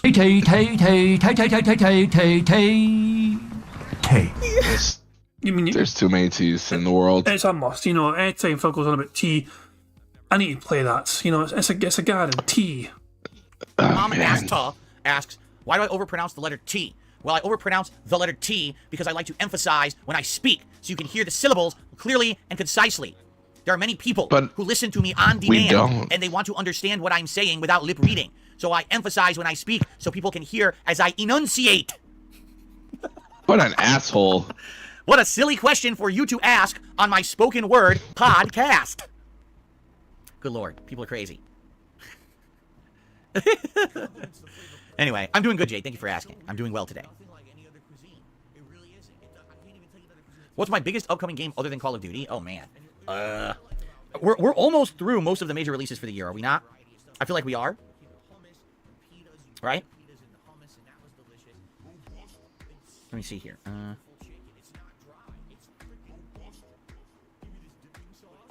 see. Trying to get the list. Boring. So, Bad. Like a Dragon Guide and Modern Warfare 3 and the Super Mario Remake, and then Avatar Frontiers of Pandora supposedly comes out December 7th. And then outside of that, there's really no major releases, so I'll be balancing probably the Lords of the Fallen, maybe this RoboCop game, maybe we'll go back and play Sea of Stars, which people have wanted to see for a while and I didn't get to. And then there's some games that come out, like, for example, the Grinch game. That could be a perfect game to play in December, right? That game's out. Christmas time and stuff like that. And there'll be a lot of odds and ends, I feel, to catch up on. Games that I didn't get to, or, you know, eventually we could go back and finish up games I haven't finished yet. You know, like I said, Starfield, stuff like that. Also, anyone remember I was playing Elden Ring at one point? Yeah, I was playing Elden Ring at one point, if you can remember. So maybe that, right? Maybe Elden Ring. And go back and finish up my Magic run of that, which I haven't played in many years, right? Stuff like that. But as for, like, what's my most anticipated game for the rest of the year? I mean, we're almost in the home stretch now. This is where we're playing all the bigger ones right now. So am I necessarily heavily anticipating one game right now? No. No. But I think we've got a good amount of games now to take a look at and say what was the best game of the year. It's been a great gaming year. For as many disappointing games as there were some games that shined and resonated and were pretty good. You know, off the top of my head, I have to go back and look through the whole list. But, yeah, I'm excited. But no, I don't have, like, a standout, oh, this is the game I absolutely am looking forward to the most or anything like that. Right? What a boring arsehole. Come Would I ever on. consider being a school teacher and sharing my knowledge with today's youth? No. I would actually withhold as much information as possible, let those kids figure shit out for themselves. That's what I had to do, so screw them. Tough. It's a hard knock life. Get out on those streets and start learning. You're never going to learn sitting in a classroom. Get your ass out there and start learning the hard way. Actual work. There you go. Fuck, would you know about actual work, you fucking hermit? 15 years at the side of the goddamn job market, just fucking begging profusely for fucking money every single fucking day. We play games so fucking poorly. What the fuck would you know about getting out there and fucking doing a hard day's graft of work? He knows nothing about work. He knows nothing about actually putting in time Or effort. and effort. Yeah, Jesus Zero. fucking Christ, man. What a fucking cunt. Oh, my fucking God. He's too annoying. Just keep playing. Carlton Jr. says, Final Fantasy VII DLC, you said to remind you about downtime before Rebirth. I don't know. Will we have time for that? How long is the DLC? I don't know how long the DLC is. I don't know if I really want to play it either. I guess we'll see. 5 hours. You know, we have Like a Dragon, Infinite Wealth coming out in January, right before Final Fantasy VII Rebirth. So it would really be wise to play Final Fantasy VII DLC, then Like a Dragon, Infinite Wealth, then Final Fantasy VII Rebirth back to back. I don't know about that. That might be too much RPG overload. Plus Super Mario RPG in November. That's like crazy RPG overload, right? So I don't know. I don't know about this. I'll have to think about it. Oh, thank you. I look sexy in black. I was just told by Spider T-shirt. Well, thank you. I appreciate that. This is one of the fabled Uniqlo knit shirts. It's technically a sweater, but it's very thin. The thing is with Uniqlo, all of their clothes are thin, but they keep you very warm. I don't know what it is about their technology, however they make their clothing. It's always thin, but I swear it retains warmth really well. So it's a nice thin knit sweater, but it's very comfortable, and it keeps me very warm. I love it. Okay. We're in clothes back from Connecticut. He's still stuck. He never got freed. Remember, he never got his gaming powers back? Because we were about to do the horror episode, and then everyone quit the show. You know, without telling me why, and then years later. Is a Project 7 right? Oh, I need to rewind this now. Oh my God. Everyone quit the show without telling me why. How about the fact you never bothered to pay the fucking people editing the fucking shit and filming it? Because you thought they didn't want money, when he clearly would have liked money. Oh my God. One more time. How is Phil from the Project 7 universe doing? He's still stuck. He never got freed. Remember, he never got his gaming powers back? Because we were about to do the horror episode. And then everyone quit the show. You know, It's Phil and Pre-7 going to choke out Phil from the future. Honest with me at the time, I guess. I don't know. But he's still stuck. So he's kind of screwed, right? They try to be honest with you though. Rambo's fucking telling you guys, you know, Phil throw these guys a fucking bone here. You know, and you fucking said to him, they don't want paid. They're happy getting exposure. They don't want money. Yeah, I can't wait to fucking log on to Amazon later on and offer to fucking buy things and pay for it using exposure. Let me order this brand new game using exposure. You don't need money, surely. How about I fucking give you exposure, Amazon? You happy with that? Exposure's one thing. Oh God, oh man, remember this is around about the time he released that B&W. They're all planning the fucking episodes of Project 7. They're trying to fucking work on it, and Phil rocks up with a brand new BMW in the driveway. Meanwhile, no one else is getting paid apart from Rambo because he gets that money anyway. Like, you know, like just to fucking visit, like $50 a day or some pish from Phil. Oh my god. Darziak says, we definitely don't want a repeat of Diablo, Zelda, and Final Fantasy 16's RPG overload. You're right. Remember, within like 2 months, I played like 4 RPGs, and everyone was burnt out. So I don't really want to do that again. Are we on our way for 2023 being the best year of gaming ever? No, but it was a good year. Do I have any nephews or nieces? Well, let's see. I don't have any brothers. Wow. And I don't have any sisters. So I'm going to go with no. I had to think about that for a second. There you go. Did I ever watch Duncanville? No, I don't know what that is. Never heard of it. I agree, Uniqlo is a great brand, but they are very pricey. Like this shirt I bought when I lived in Connecticut a decade ago. Right? I bought it in like late 2013. So their clothes are very pricey. You gotta get them on sale even then. You know, their shirts and sweaters are pricey. So I kept a few. I don't have that much, but I have this. I have a same exact as this, but it's red rather than black. And I have 1 or 2 like shirts that are thinner, like t-shirt style shirts from them as well. T-shirt style shirts. T-shirt styled shirts. Otherwise known as T-shirts. Jesus Christ, man. And I have pants. In fact, the pants I'm wearing today are Uniqlo pants. Their pants are quite good. Spawn Killer, I missed your super chat. My bad. He did a super chat for $2, and he says, what was the last time we were at Pike Place Market? 2018. When Kat moved here, we went into Seattle for a couple of days. Oops. And we did the Pop Culture Museum. We did Pike Place Market. And we went to the waterfront. We went on the big Ferris wheel. And we had some good seafood together at the Ivar's restaurant on the waterfront. And we also did Space Needle. We did touristy stuff for like a couple of days. And that was it. That was the last time I've been there. And since then, all of Seattle's degraded. And everyone agrees there that it's just not a good place to go anymore. That crime has been massive spike and infesting the place. There's way too few police. You make Seattle sound like a massive hellhole. It's just not a good place anymore. A lot of businesses have left. And everyone there has reported, business is way down, crime is way, way up. So I haven't been there in ages. And I don't plan on going until they fucking fix it. If I had a long-lost brother that reached out to me, would I consider them a true brother? No. In fact, I'll just say this. If there's any long-lost brothers, just stay lost. Stay out there. I don't want to hear from you. Okay. Wow. Gary says, The thing is, though, actually, if I can believe him, I believe he's genuine, but I'm fucking saying that. Yeah, stay lost. I want Jesus, to be the Oli Burnell. Oh, hell. I mean, Jesus Christ. He actually would say that. I think he was being sincere there. It's sometimes. Oh, no. Yeah. Sometimes you have to Long think, life. yeah, oh my god. There's someone else who can claim inheritance from mummy and daddy? I don't fucking think so. How dare you? I think Phil would generally try and kill them, just to make sure they don't get a look in. Oh, god, He could man. handle it. Cat, I need you to deal with something. Said Cat just to crush him. I love your Dr. Sleep review. Would you recommend the movie to someone who's never seen it? Yes, I said that right in the review. When is my wedding anniversary? April. Same exact week as my birthday, actually, because we kind of celebrate. We had like a co-celebration of my birthday. It was my birthday, and then we flew out to Connecticut that exact same week, and we got married that week. All at once, like big thing. So every year it's kind of like my birthday and then wedding anniversary kind of together celebration. So You planned it like that. the long lost brother just turned around. He's heading back to Italy. He was on the flight. He rediverted the flight back to Italy. Oh well, good. Get out of here. Did I ever watch The Simpsons? Yes. In the 90s, I watched it a ton. In the 2000s, I watched it some. I haven't watched it like at all in the last 10 years. Any Stephen King movies I like? The Shining, Pet Sematary, It, even though it is more of a miniseries than a movie. What's the other one that I like a lot? Oh, Misery. I'm sure if I kept thinking, I'd think of way more. But those are some of the ones that come to mind right away. I've actually never seen Cujo. Not once, so I don't know if Cujo's any good. I've never seen it. This is so boring. We need one more burp.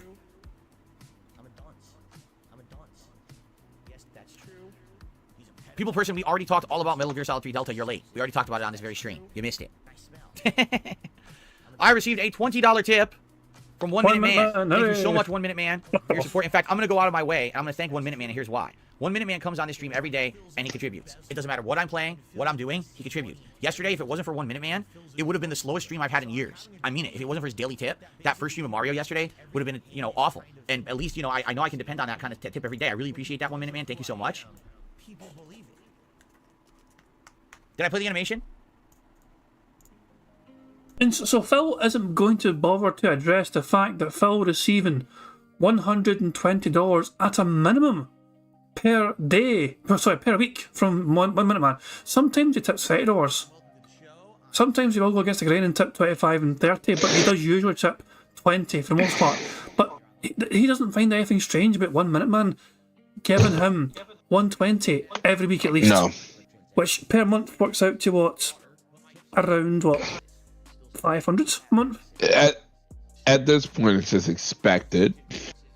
And in case people are curious, Piece to Piece doesn't. I don't think these are up to date, but anymore the tracker. But if people are curious about the last known tracked information from tips, here it is, tips analysis. 1 Minute Man from the 25th of April 2021 up until the 23rd of May 2023 had given Phil Burnell $12,965 in tips. That's nuts. That's what, so every single fucking day, at least a $20 tip, usually 25. Jesus, man. It is an insane amount of money. It's just, and that's not normal. For one person to dedicate themselves to fucking giving you that money every day, but it doesn't matter what you do that day. It's just, here's your pocket money for a day, Phil. He's basically like fucking Daddy or Mummy Burnell. Giving Phil his fucking daily pocket money. But really, it's Planet Jeff. But you don't even like the streams or even look at them. He just gives his tide and then leaves. Or not even watch it. We'll never know. It defies all logic. It's not normal. It's bizarre. It's like there is something quite weird going on there, which merits some sort of investigation, in my opinion. Because I don't know any person that would give somebody that amount of money so long every day. For what reason? It's almost like the guy might have just basically set up a direct debit payment to go to Phil. Why do the fucking payment manually?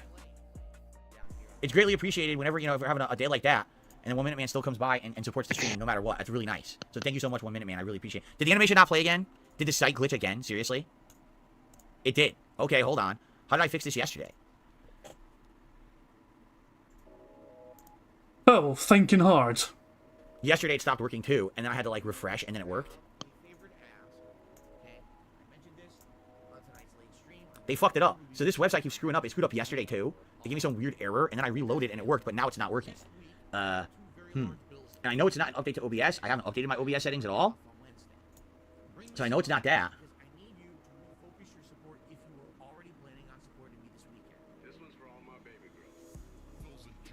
Let me check, because I can't see. The writing's too small. He has to fucking get up and go over to his computer. No.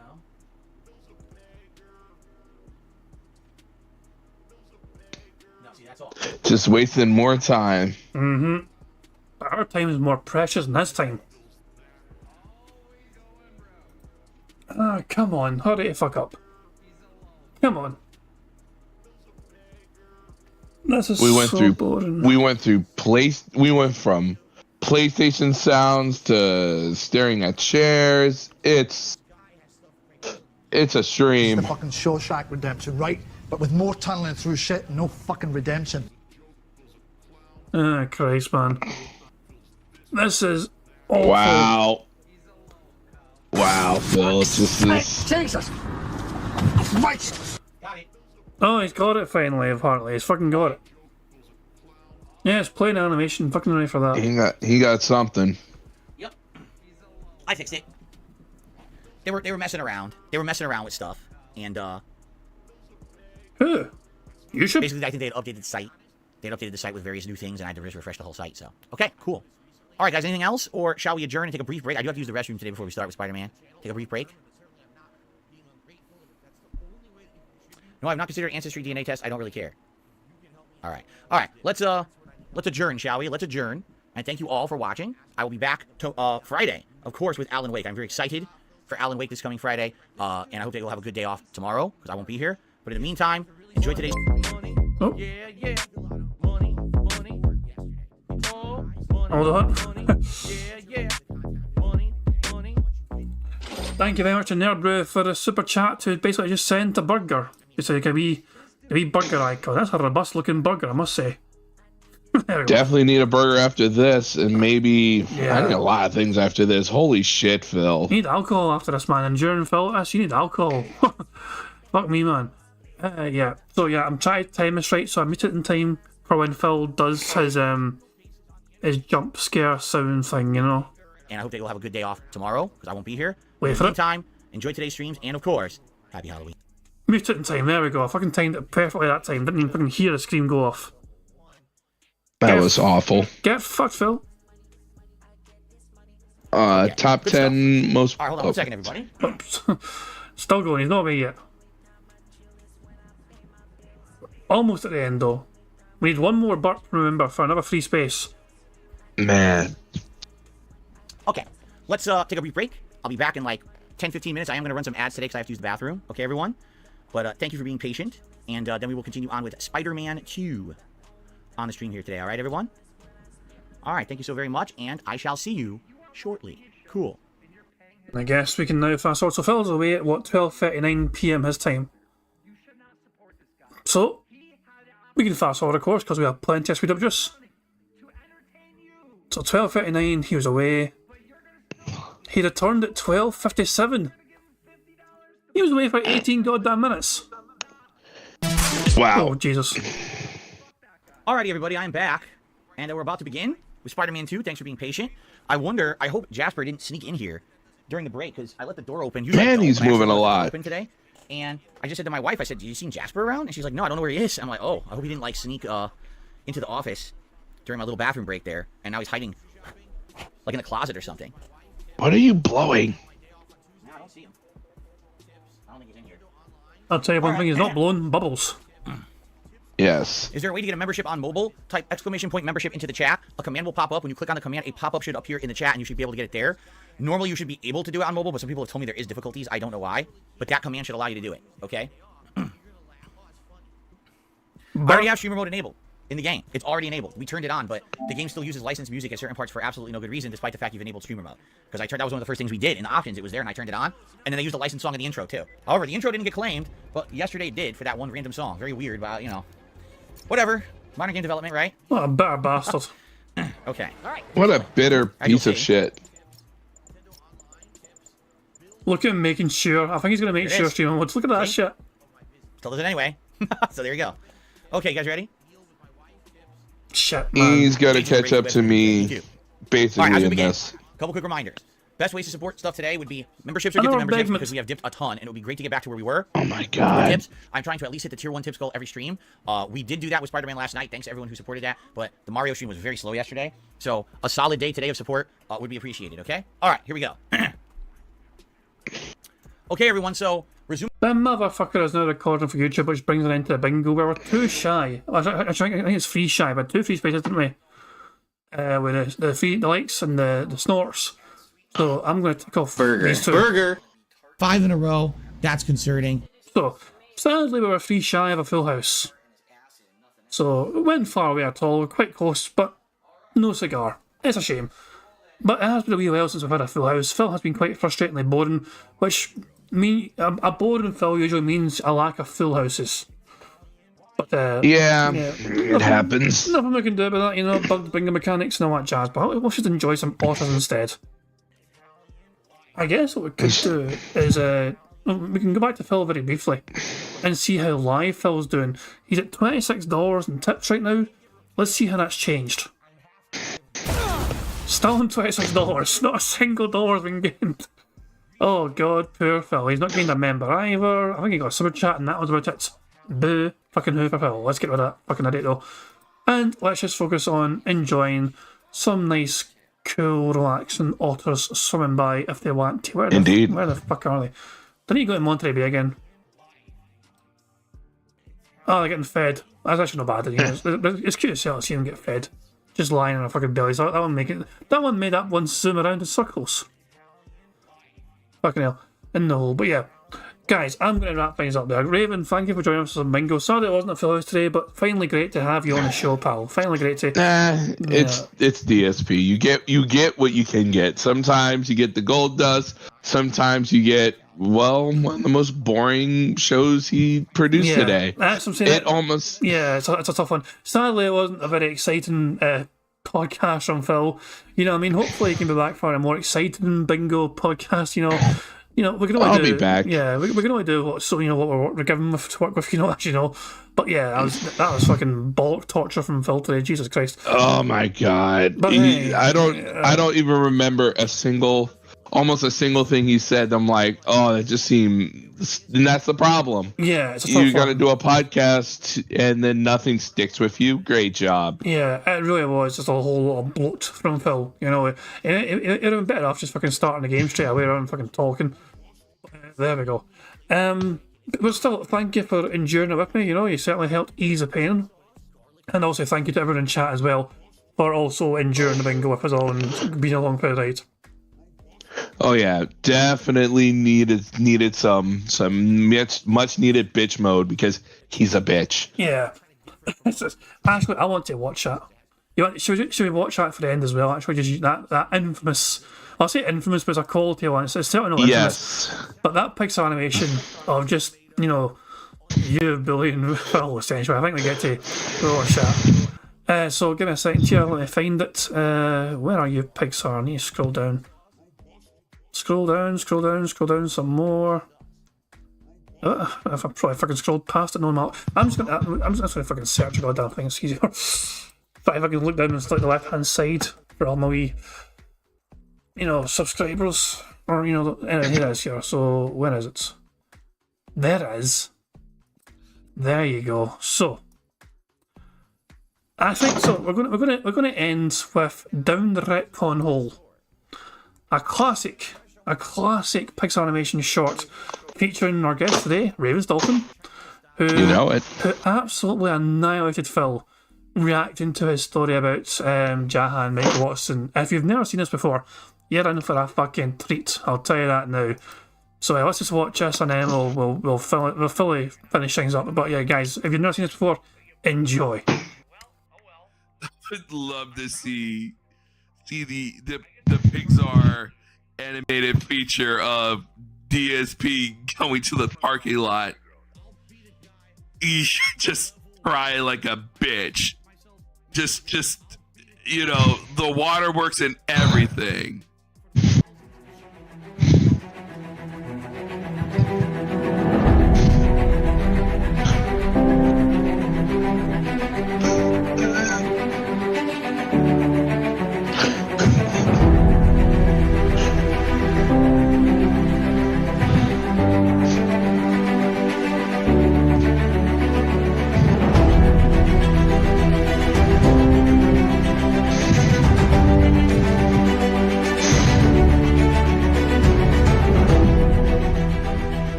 This is a video from either 2009 or 2010, long after my competitive days ended.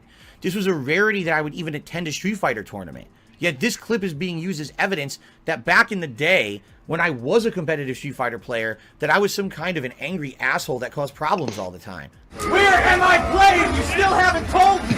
Want me to run the fucking tournament for you? Guess what? I actually had a good placing for once, so now I'm going to take this opportunity to troll further. I'm going to start saying I'm the top ranked player in the country. I know I'm not, but I'm going to say it anyway to piss them off because I got enjoyment out of pissing off people I didn't like. Like internet trolls do. You got some idiot named DSP who's a total piece of shit, by the way. I like to get that on YouTube, but this guy thought he was hot shit because he beat me and Choi in a game that was like, it's like fucking Neo Geo conversion of Street Fighter or some crap.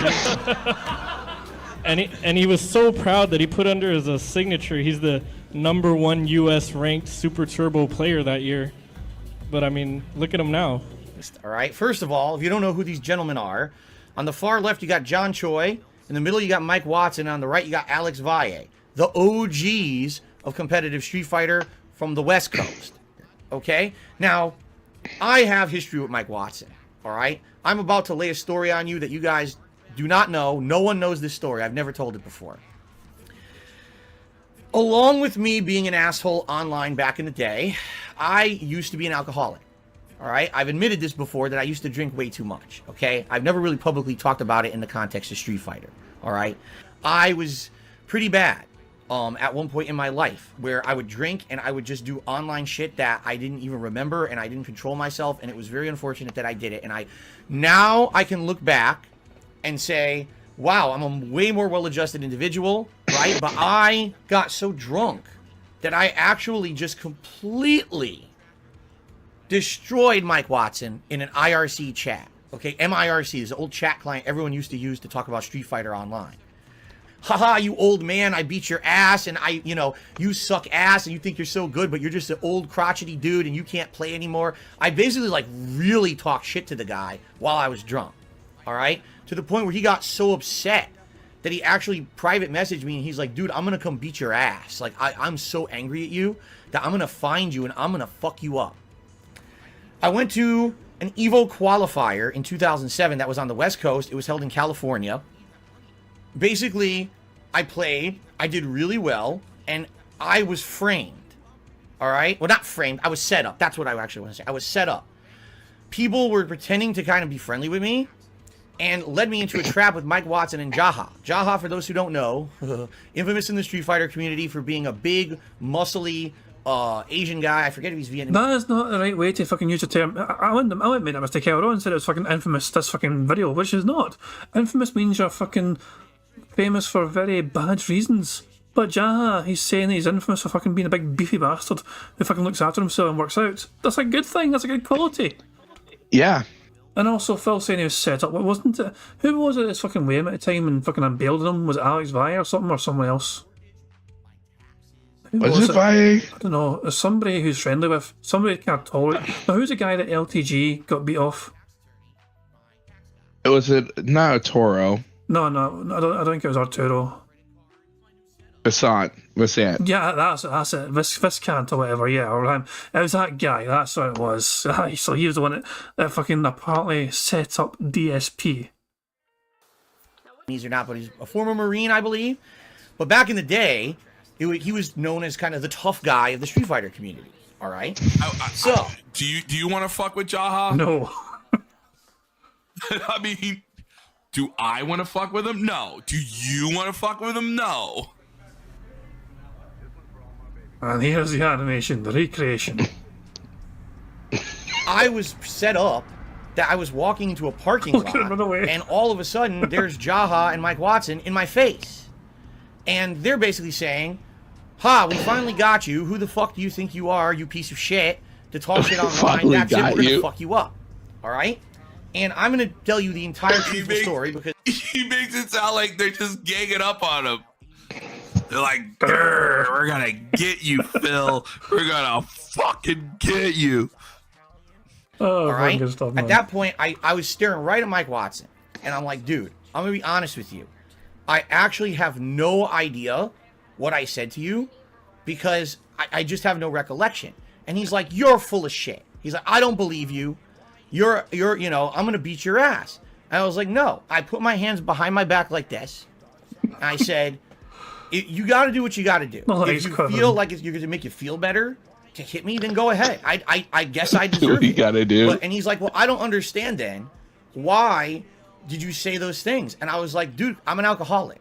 I admitted it to him right there. I was like, I'm an alcoholic. I drink too much all the time, and I just can't control myself when I do it. And at that point, I actually started crying because I felt so bad about everything that I. There you go, right there. There you go. Phil literally got on his knees and please, Mike Watson, do not hit me. I'm an alcoholic. Guys, don't hit me. This makes you look like a bitch. The best bit's coming up. That I just kind of broke down right in front of him. And basically, he's a bitch. Believed me. And he was like, all right, well, I'm just going to tell you right now, don't ever do this shit ever again. He is a bitch. Because if you do, you're going to get your ass beat. All right? I think that's the only time you're inserted into the scene, essentially. It's like you're just walking by. And that's kind of where we left it. And the next day, funny enough, guess who I had to play in tournament? Mike fucking Watson. I beat him. Convincingly. It wasn't close. And you could see how fucking upset he was when I beat him in the tournament. You could tell he really wanted to destroy me. I'll kick your butt. Nintendo. I did learn my lesson. After that, I basically was like, I'm not going to be like that kind of person anymore. I'm not going to be a toxic asshole. I would rather be a positive influence on people in the community rather than a toxic jerk. So I basically retired from competitive Street Fighter. You know, I was out of the competitive Street Fighter community for the longest time. So why 3 years later does Mike Watson name drop me in a very negative video here? If you think I would lie about admitting to be an alcoholic and a troll and an asshole back then, I mean, go right ahead, but that's the truth of the matter, at least as far as I can tell. You're not an alcoholic, though. We all know you didn't go to recovery. We know the days you stream. We could probably do the math. When did you go to AA meetings? When have you gone to a program to recover from your alcoholism? You haven't. And one final thing I actually want to say as we're moving on. Mike Watson says right there, oh, well, look at him now. Everyone knew Darkside Phil. So he's saying, look at him now. What does that even mean? Look at me now. I'm bigger than all of you. And I'm not mentioning you or name dropping you either. You're name dropping me to try to get some kind of drama or street cred when I'm so far removed from you. But look at me now, right? Whatever. All right. Christ, man. Classic. All-time classic. Indeed. Oh, hell, man. Pixar did. We have the Office back as well. Fantastic. Yeah, that fucking Pixar animation is one of the all-time classics. Of course, I call it a drive-by, you know what I mean? But yeah, D-Dog said it was a walk-by. What are you calling Phil? Drive-by, walk-by. He would be scared either way. Jesus, man. But yeah, it's always a classic, and it's always fun to fucking watch that for sure. But yeah, and of course, this stream's going to end with another Pixar classic, Notorious P.I.G. Contributions. But yeah, before we end, I'll say thank you again, Raven, for joining us. Anything you want to say or plug or whatever before we end things? You'll be live streaming tomorrow, for example, or tonight. Oh yeah, Phil's day. Yeah, probably today 4 a.m. and then today we're doing a Halloween Phil's day off style stream. Oh Christ Almighty, man, Jesus! But yeah, there we go. So look out for Raven streams. I'll say it caters more towards European style detractors like me, because when we wake up in the morning, Raven's like, it's like fucking 4 a.m. for Raven, but he's built different, you know. He's fucking streaming at all sorts of ungodly hours and all that jazz. But yeah, keep an eye on Raven streams as well. Some good stuff. It's always a good time in the Hoodlum community, you know. Big ups to the Hoodlums as well. And I know a few of you guys that enjoy the bingo are also fans of are also Hoodlums yourselves, you know. So there we go. But yeah. Until we come back, obviously it's a day off for Phil tomorrow, no bingo tomorrow, we can all relax and take it easy essentially. We'll check out things like That Being Said, we'll have their show for example, or whatever, we'll see who's up to what. But yeah, we'll be back on Monday for some more bingo antics, and obviously Raven will be covering Phil's antics later on. Oh yeah. You know, later on, well technically tomorrow morning for European still people, but if you're a night owl in America, you'll be doing it later on. But yeah, guys, I'm going to end things, I'll always end things by putting Notorious P.I.G. Contributions made by Pixar. Thank you for being here. Thank you as well for the member. So, D-Dog and Anders Pack both gifted memberships to the community. I appreciate that. Thank you very much. And yeah, thank you for contributions as well. Just thank you in general for being here, keeping us right in the card. And yeah, back on Monday. Check out Raven. Subscribe to him if you're not subscribed to him as well. And yeah, of course, we're going to enjoy Phil's day off. Enjoy a day off from Phil being a boring bastard. See you on Friday, but until then, peace out. On September 14th, a pre-authorized payment of $16.51 from PayPal.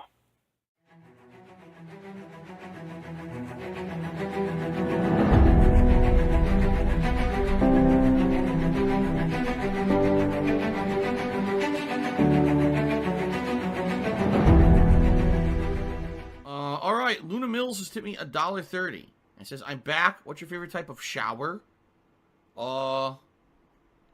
When you're showered in money. When you go outside and all of a sudden, greenbacks start falling from the sky.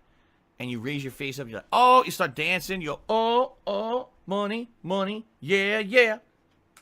All right, I don't know what the hell you're talking about, but thank you for the first tip of the day.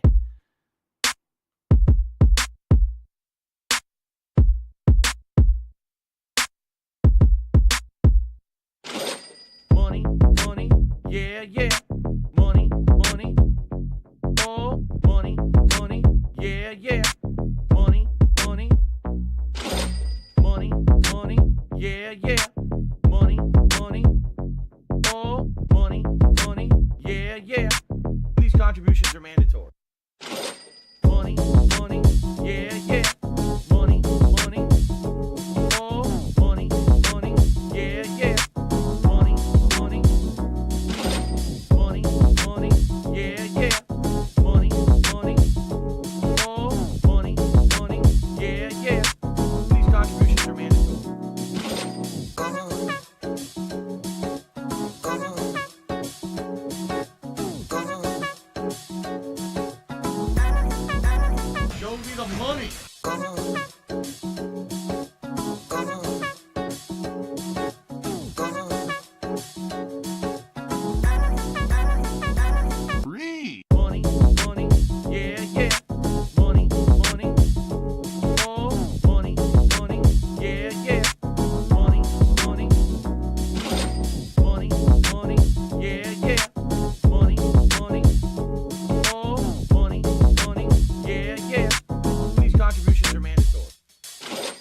and it's gone, just gone like that in an instant.